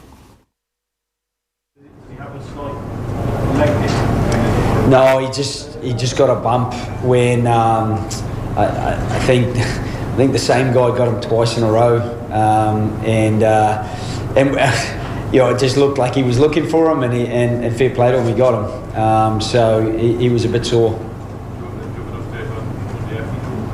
Yeah, Bundy.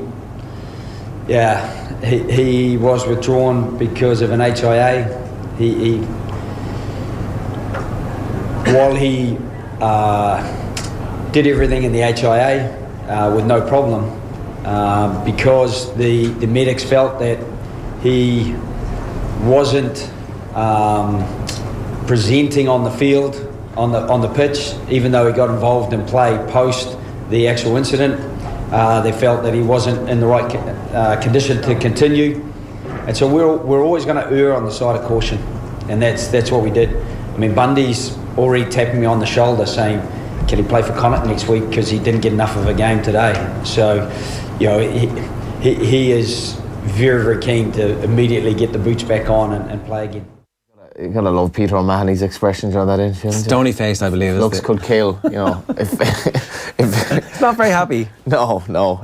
He looks like he could literally assassinate you with that look.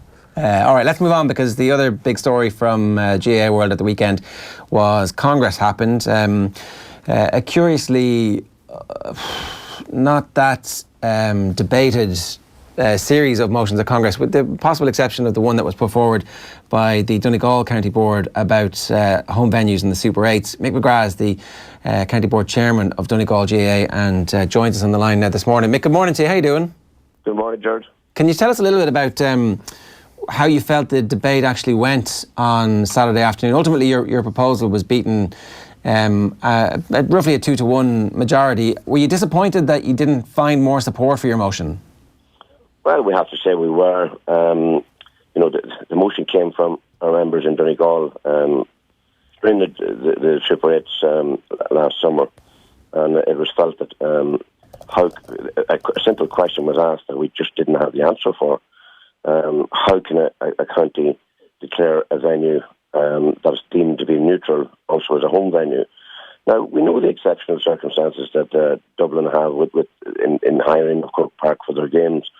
And this was totally exaggerated then, I think, but with the defence of it, that we were trying to move Dublin out of Croke Park altogether. And it was very difficult to fight against that when we didn't have much defence, except for ourselves, myself and our Central County delegate. We're basically the only two that were defending it. And we weren't trying to move Dublin out from the O'Barron Cup, National League, Leinster Championship, or semi-finals or finals. It was just a one game in the quarter-finals, and the reasoning behind that is that it was deemed that there would be a neutral game, a home game and an away game of the 3 games in the group that's played. But then when you've got one county that can declare the ground as a neutral and a home base, then we find that difficult. Our members were very, very puzzled by that, and they asked us to try to sort it out and try to get some fairness in it. And it did come down to that one word, unfair. And it was drummed up that we were trying to muscle in on getting Dublin removed completely out of Croke Park, and that was not the case of our motion whatsoever. And we were quite disappointed it didn't get more support. But we have to accept democracy from the floor. It's a big place to bring anything. A motion like that was always going to get a lot of debate, and I suppose Dublin defended it quite strongly, and we have no difficulty with that. We probably would have had a difficulty with some of the wording that was used in the defence of it, but and indeed we would have had major difficulty with some of the wording that was used by one particular individual who spoke first on it. The bits you have difficulty with were that the motion was divisive, was that it? Well, that type of wording was done, but people use words in their defence. We're big boys and it's a big world, and we're quite careful to accept that. And we have a good relationship with the Dublin, with John Costello from Dublin. There's no difficulty with him, and any of the words he used, he used some choice language, but we accept that. We're big boys.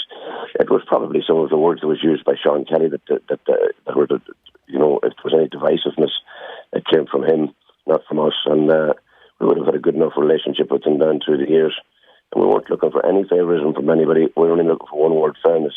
We don't feel that there's fairness in the motion, and at the moment the way it stands, and that's why we brought it to Congress.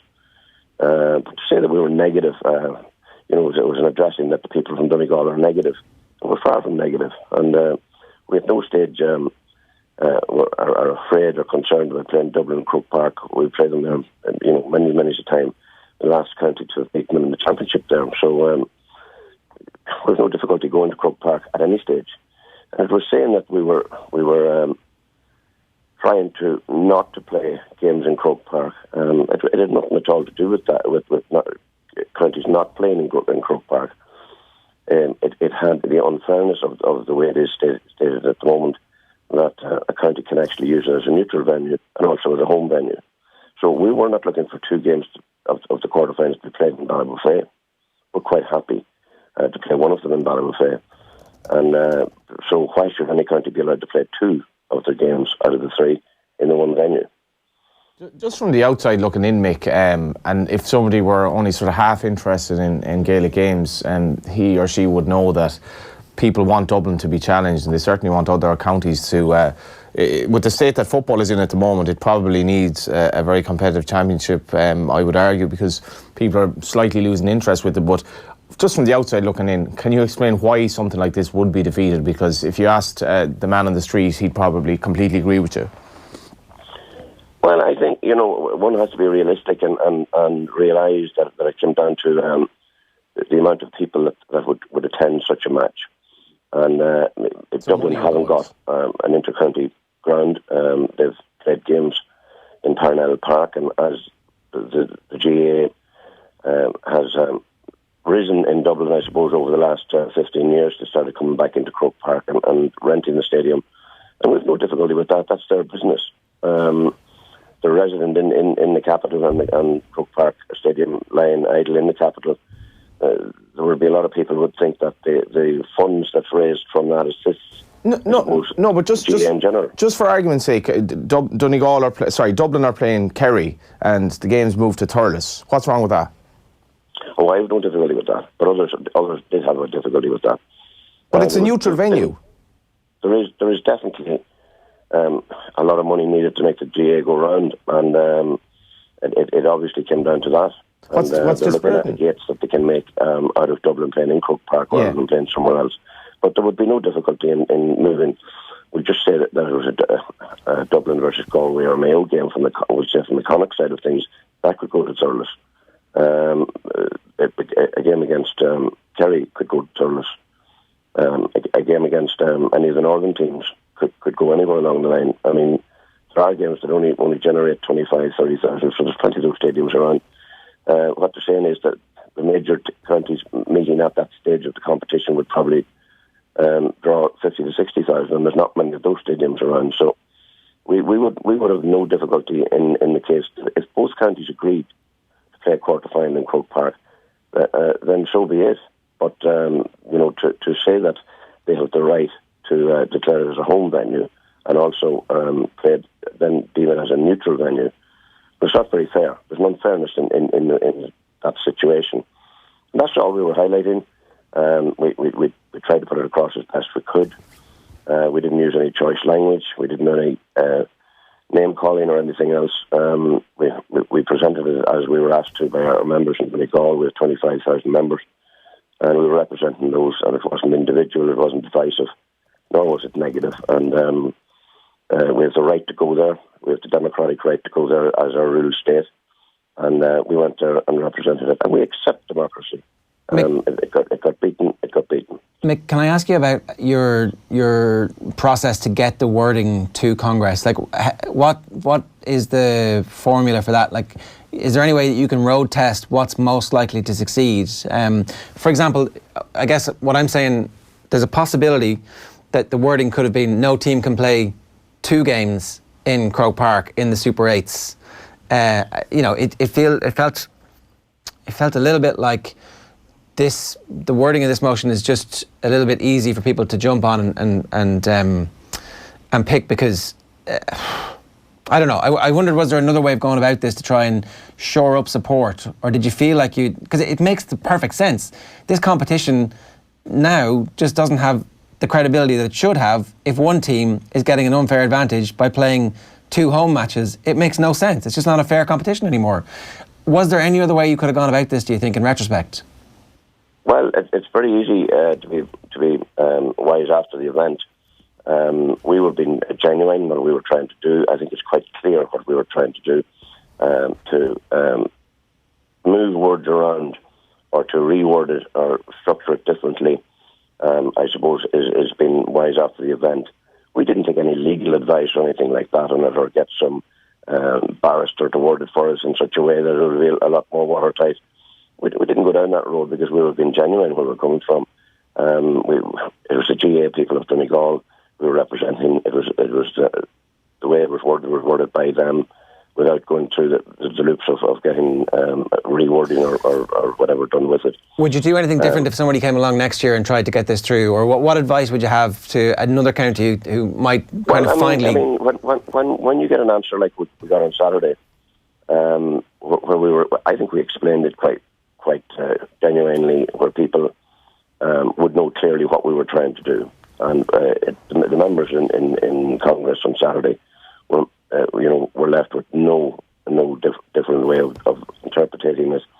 The way they accepted it was that by moving Dublin out of Croke Park, or any county that would get into that stage, was going to be a loss of revenue to the association. That was the main concern, I think. It wasn't that people were drumming up to back Dublin or to vote against Donegal. The way they viewed it, really, a lot of people, was that by taking such a game of that standard out of Croke Park, then there was going to be a loss of revenue, and the loss of revenue to the association in general is a loss of revenue to everybody that was voting, I suppose. That's my only view of why it went the way it went. That's slightly alarming, Ger, isn't it? Like, that's in terms of the ethos of the organisation. Like, it came down to revenue in the sense of, and as well as you remember last year, these Super 8 games were not particularly memorable at all in Dublin. And what I noticed was people were actually sort of reluctant to travel to Dublin because it didn't really appeal to them to go to Croke Park to watch Dublin play against a team that they were inevitably going to beat. And we've seen this with Dublin. Dublin look vulnerable when they're taken out of Croke Park. And they only beat Tyrone narrowly enough in home at 4 points. They've lost 2 league games this year away from home. And football, and Dublin fans love to travel. But ultimately, according to what we're hearing there, this was entirely based on money. Money. And that's worrying. Yeah, Mick, it is. It does seem as if, in terms of a debate like this, it would be good if everybody had all the information, like how much revenue would be lost in this one instance, for example, if Dublin weren't able to nominate Croke Park as their home venue. Was that teased out, or was it just like No, I don't. I think people were nervous to tease that part of it out, and look, money does make the world go round, and we're not saying that it doesn't. and every county that is doing any type of structured infrastructure development or improvement or refurbishment or whatever within their grounds do come within their rights to look for assistance and all that. And indeed, we're currently doing that ourselves, as is many countries around the country. But we weren't talking about money. We weren't talking about Dublin. We weren't talking about anybody, and there was a heavy hit against it, without a doubt. We were talking about an unfairness that's in the current rule, and we were not at any stage trying to get away from that point. That it's still there this morning, that unfairness. And people saying the only place to beat the Dubs is in Croke Park, and the only place you'd want to play the Dubs is in Croke Park. That's all fine, beating that drum, and it got success on Saturday. The main reason, and we never at any stage went away from the main reason we brought this motion to Congress, was that there's an unfairness in the current rule. And we, at no stage, got it moved. Now, we had a third of the delegates, 36% of the delegates present, voted that they agreed with us that there was an unfairness there. So that should be a concern to the association, that a third of its members of Congress actually voted that, in agreement that there is an unfairness there. But there were 2/3 decided to vote that they didn't see any problem with it. Now, there was probably several different reasons, and I don't know them all, why they would have done that. But there would have been, I think the main feeling was to move that game out of Croke Park was going to be a concern to the association, going to be a loss of revenue to the association. And I think that's the two main concerns I got. I'm being as factual as I can in my reading of the situation. And if some other people want to say differently, grand, they had the opportunity of saying that. Yeah. We brought it to Congress on Saturday. We didn't think in the media too much about it beforehand. There's been quite a lot of interest in it since, and we will be packing it up as from today forward. Fair enough. We don't see any more sense in discussing it any further. You've asked me to come on the show this morning, and I have no problem doing that. Yeah, and look, I understand why you want to park it as well, but while we have you then, this is obviously the only conversation we're ever going to have about it, is it something that you could see coming back next year? I don't even know if you're allowed to. Isn't there No, I have no difficulty with the democracy of what you're allowed to bring to a Congress. There is, if Donegal feel like bringing it back next year again, that they have that within their rights to do that. But I don't know if they would feel like doing it again. If it was a very close vote, you might consider doing it. But because of the answer that was received in the voting system on Saturday, I personally, I haven't discussed it with our own members yet, but I wouldn't think that it would be a wise move to make. It was well aired and well trashed, and there was a lot of big hitters spoke against it in a planned way on Saturday, and it was obvious that it wouldn't get support in the future if you brought it up. But I mean, we at no stage attacked Dublin, or we're out to get Dublin. But you like to play the best teams in the country. And over the last 7 or 8 years, Dublin have been one of those best teams, and they're worthy All-Ireland champions. They're the team to beat. We don't care where we play them, in Croke Park or in our home venue. But others seemingly have concerns, and we accept that. We accept the majority, and we're Democrats. We'll accept democracy. Mick, we're going to get Sean Kelly on the line at some stage this week, maybe later on this morning. If you had a couple of questions you could put to him, having seen his contribution from the floor at Congress on Saturday, what would you like to ask him now?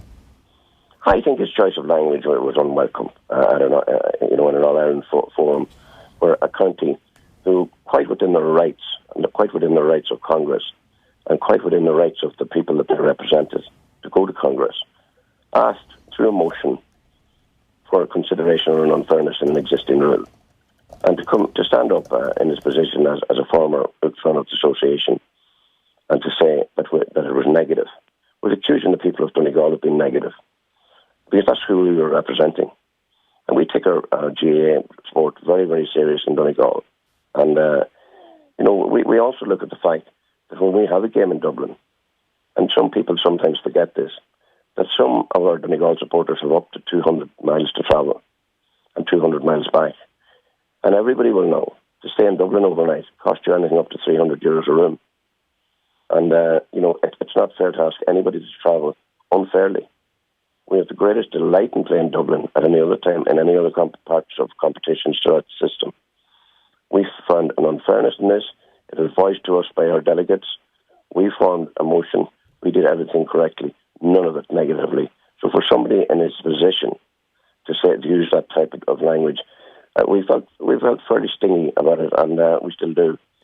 And we'll leave it with him, who he wants to retract that particular word. I have no difficulty in anybody debating anything, or difficulty in what was said from John Costello. John Costello has the highest regard from the people of Donegal and from the GA officers. And he was defending his corner, and I have no difficulty with that. But just on that, Mick, just reading the report of it this morning, he said Parnell Park, John Costello said, would be Dublin's nominated alternative. I might be missing something there. What does Parnell Park have to do with this? Absolutely nothing at all to do with it. And, I mean, you know, we never mentioned Dublin in the motion. What we were saying was that no team could play two of the three games in the one venue, and in Croke Park, because it's a disadvantage. And there's nobody in the country would tell you that it's not a disadvantage. Now, Dublin playing two of the three games in Croke Park. No other county was getting two games in Croke Park.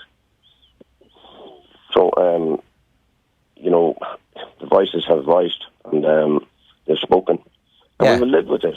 Yeah. And we're, as I said at the very outset, Jared, we're big boys. We can take it on the chin. We can take getting defeated. We can take winning, but provided there's a level playing field. And we were voicing that there was an unlevel playing field. The majority didn't accept that, and we will live with that. Yeah, it's just that you're right. That's the thing. That's the annoying thing here, is that you are right, that last year it was clear there was an anomaly in the system. There was an opportunity for the GAA in the off-season to fix it. That opportunity was Congress at the weekend, and they said, no, we need the money more than we need the opportunity to run a fair competition. Well, you know, it was also voiced that at that time of the year, Dublin would have quite a home base of supporters, and that there's no other ground would take that particular match. The Super 8 was very much supported by our own county when it came in front of Congress, quite simply because to bring that standard of match, quarterfinals of the All-Ireland, out into the rural pitches and the rural towns of Ireland was much required in an association that has to be very wary of where it's going in the future. And we were very supportive of that. Places, and I don't have to name drop half a dozen towns around Ireland who require that type of game to boost their economy, to boost their chances, to put fairness and equality into the competition, and more importantly, to put the association in a higher standard with its supporters, you know, is very much wanted. And I think games in Killarney and Castlebar and Ballybuffet and towns like that around the country put a huge buzz of excitement into the competition. And the games that took place in Omagh last year, when Dublin travelled to Omagh, when Tyrone came to Ballybuffet and away from home for Tyrone, they won that game. We were delighted to have been part of that. It was a very high-pitched game in front of 18,000 people. And it was the buzz that was in the game, and it was the atmosphere that was in the game that made it special. Nothing at all to do with any of the other reasons that were pre-discussed. And that's what we were looking at on the Super 8s, and I think a lot of counties voted for the Super 8s and that. But obviously, it has now taken a different turn on it, and you know, other reasons can be used. And I'm not here rebel-rousing against anything. I accept democracy. We do not accept the unbalance that's in the rule. But we went with the motion, and it has been defeated. We'll accept that. One last thing, Mick. There was a general consensus forming on social media from GAA people, it has to be said, that there's a disconnect now between what happened to Congress and the rank and file members of the GAA, and that this is the vote which signifies that more than anything, because everybody who believes in fairness believes competition should be fair. 2 home games out of 3 for one team, particularly the best team, does not result in a fair competition. Do you agree that there's a disconnect between the powers that be in the GAA and the rank and file membership? No, I wouldn't be party to agree to that. I think that we have a very, very democratic system, that if somebody in the smallest club in Ireland wishes to put something forward for Congress, it can actually get on the floor. And when you have that type of democracy, I think that we have a fairly good democracy. We've got big hitters at Congress. We've got very good speakers. We've got stronger counties than other counties. And we've got more powerful financial-backed counties than other counties. We've got better footballing and hurling counties than others. You know, there are strong and there's weak and there's middling. and there's those that are striving to connect and make their dreams come true. But what we must at all stages retain is a level playing field in all our rules for all of the members. And is there a requirement for 2-tier and 3-tier competitions? There is. That has worked in hurling. I was in Croke Park last year when our own hurlers won the Nicky record. That was a big All-Ireland for them. So you've got to take that moment and believe that what they knew they'd reached their goal in winning that, as much as Limerick had in winning the All-Ireland Hurling Senior Championship. And so for football it's the same. And some let's be honest, some counties in the next 20 years might not even get playing in Croke Park if you don't structure it in such a way and give them the opportunity to do that. In hurling they have it working at the moment. In football I think it will come. But for the member that right down in the smallest junior club in Ireland, he has the opportunity through the system at the moment of getting anything on the Clare at Congress. And I think there are people through a lot of it through social media that beat the GAA as well. But I think there is quite a lot of the technical things in and around the rules are dealt with by committees within Croke Park, and they bring that to Congress, and it's voted on. And I think there's a lot of people then on the outside say that's all happened internally and it's not getting discussed pre-Congress. But to be fair, all of the motions that were on the Clare at Congress was sent to our county in advance of Congress. We sent them out to all our clubs. That maybe many of our clubs did not discuss them. That's their failure, not the failure of the GAA.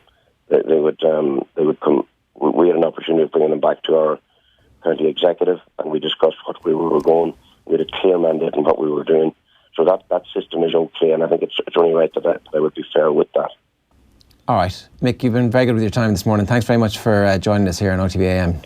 Okay, Jurgen, thank you. It's Mick McGrath, the Donegal County Chairman, obviously very disappointed at the fact that what seems like on the face of it, a very straightforward tweak to the rules to make the competition the biggest Gaelic football competition in the country fair has failed. What's annoying for him is that there's an awful lot of spin on what they were actually looking for here. Just looking at the reports this morning, that basically is what he couldn't have articulated better what Donegal were looking for, which was literally fairness. But there was a lot of spin against it. And I'm also wondering, the votes here, would these have been would there have been hurling representatives who would have voted on this with no interest whatsoever in football, but basically voted in thinking that, well, it actually would mean more money for the organisation and it might help us, so we're going to vote for it. Because I can't see how anyone other than Dublin would vote for this, really. And if it came down to money, you have to question, what is it an amateur organisation, or is it just another, basically nod to capitalism here? Well, that's a good question. Sean Kelly, former president of the GAA, has spoken against this motion at Congress on Saturday.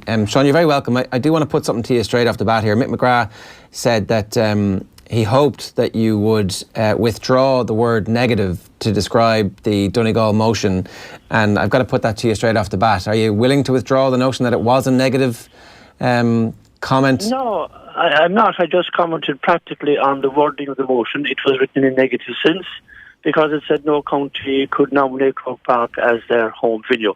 That's a negative. That's what I was talking about. And I think if it was approached in a different light, it might have got a different result.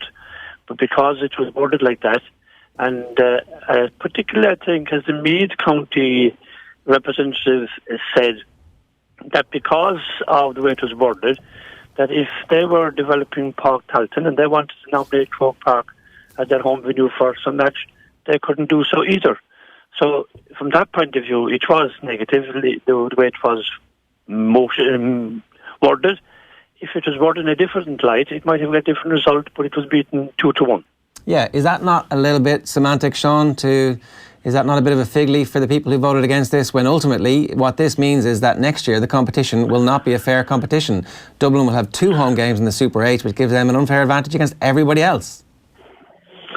Yeah, but I suppose Croke Park has to be located in some county. It is located in Dublin, thankfully.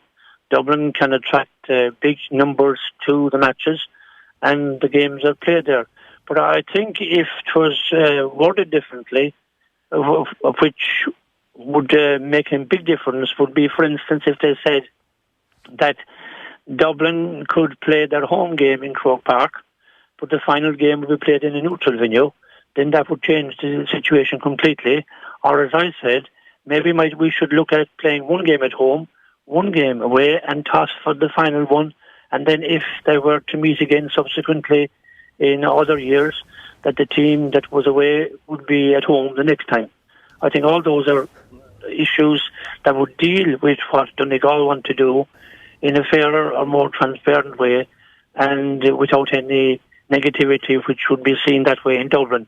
And indeed, regarding negativity, the response from John Costello showed the depth of feeling there was in Dublin about the way the motion was worded again.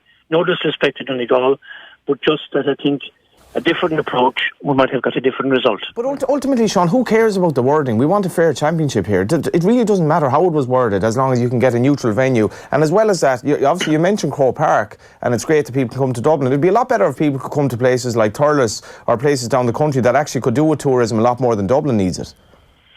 Yeah, of course, but the wording does matter because you're passing emotion on the wording. So you can say the wording doesn't count. The wording is everything in emotion, down to the finest detail. And I agree completely with you. It's great to have games down the country.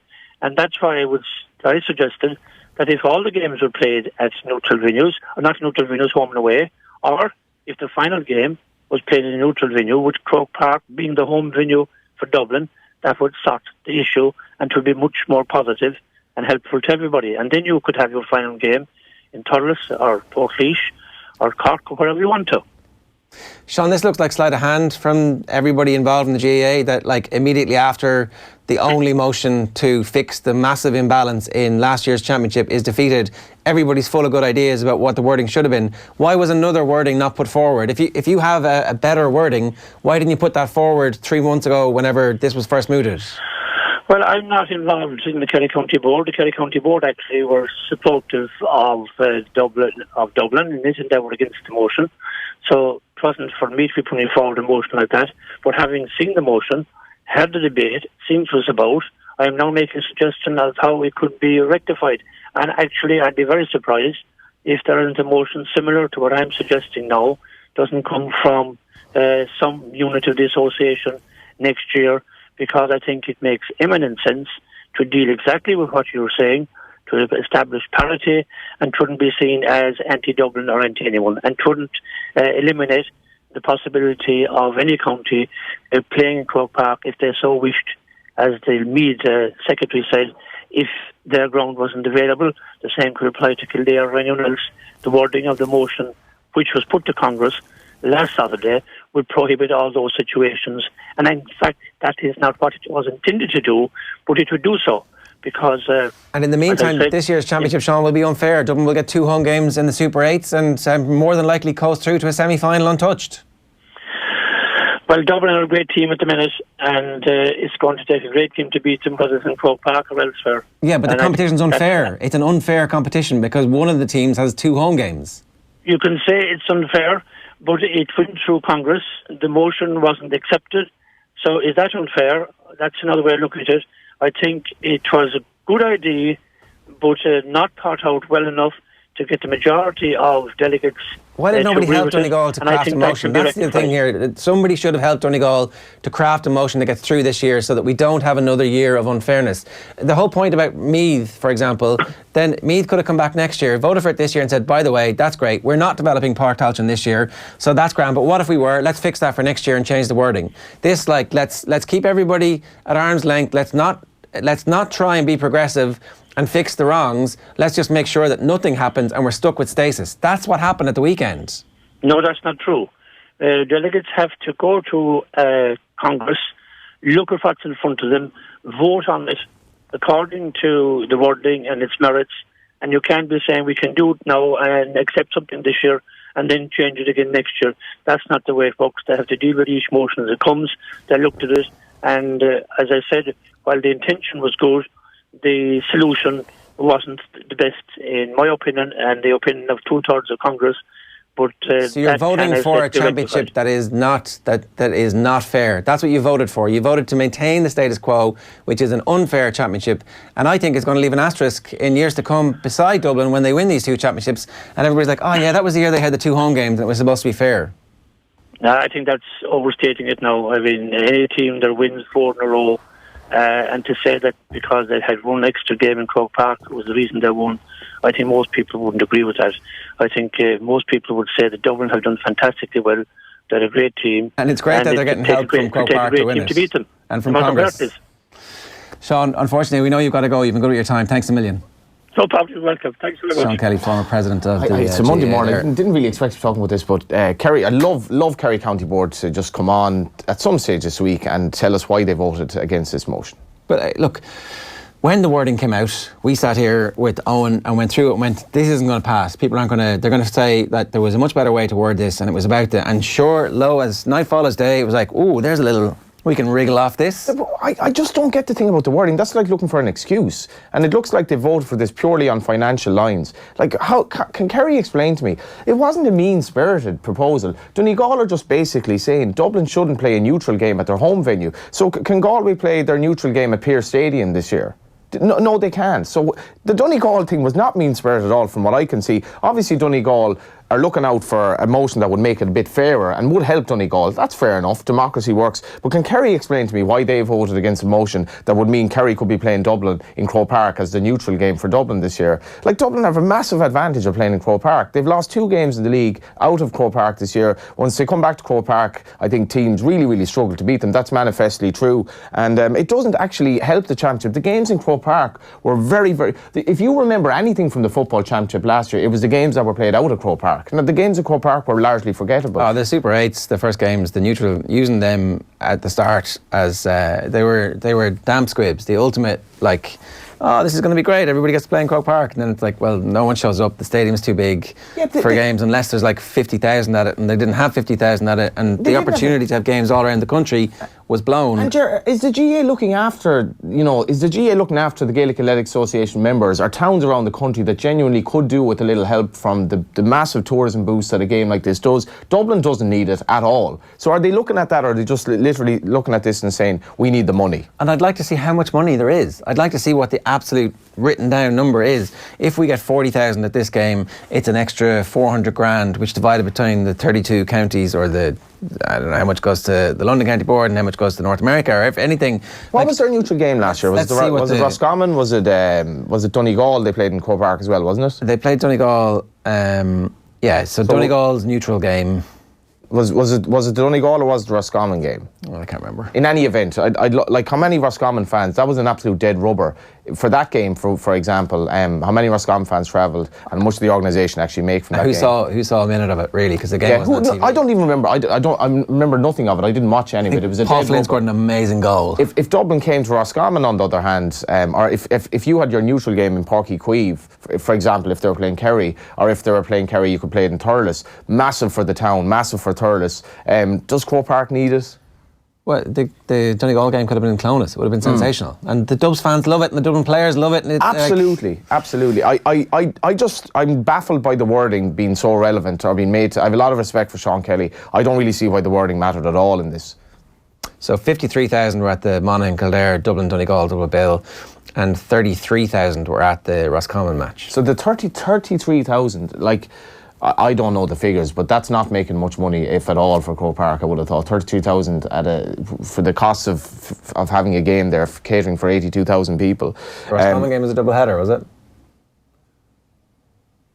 Can't quite remember, but those games undermine football. Football isn't in a position where it can be anyway kind of frivolous about things like this, because football is really struggling in terms of the hearts and minds of an awful lot of people, and Dublin's dominance is a large part of that. The mass defence, the integrity of the competition does not stand. Absolutely. You've got a situation where you're given a massive advantage to one team that already has the biggest population and all the other stuff that, like, we haven't even touched on in terms of funding, and you've decided that you had an opportunity to change it, and instead of correcting the wording months ago, they were like, well, it's going to give us another year, this lad. Let's see what happens, you know. And then imagine having like 30. But in the meantime, the integrity of this year's competition does not stand. Imagine having 30 league games and playing 20 of them at home. It'd be great, wouldn't it?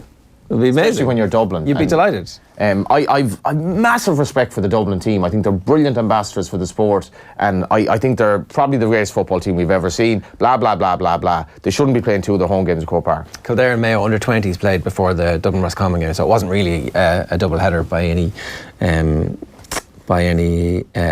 proper metrics. But I would love to know why Kerry voted against it, for example. Kerry are a county that would intrinsically, right at the centre of this, could be benefiting from this not being in place, yet they voted for it. I'm gobsmacked. I don't know. Maybe there's a good reason for it. The wording was wrong, Johnny.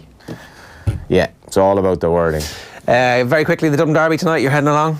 Really looking forward to it. Across the city to Bowls. You know the way that the conventional winger is gone now. Like the wingers don't really exist anymore in football. Everything's gone through the middle. So Shamrock Rovers basically have about 17 central midfielders in their team at the moment, and Stephen Bradley has this system where it's really front loaded with number 10s, and I've massive respect for the Bowls management team of Crawley and Long, and I think they're really going to try to counteract that tonight. It's going to be rocking in Dalymount Park because it's actually top of the table class. They're both unbeaten as well. Going to see any of these goals? The embargo, which didn't exist, is over. Sorry with this. Well, you can't show goals until Soccer Republic show them. So the first division, there were some great goals on Friday night. The first division clubs can do whatever they want online, but the Premier Division clubs, as far as I know, they can't. And as Daniel McDonald pointed out here on Saturday, so the first chance you have to watch your goals on Friday night is actually at 7:30 tonight when you're not even watching because you're at a game. Yeah.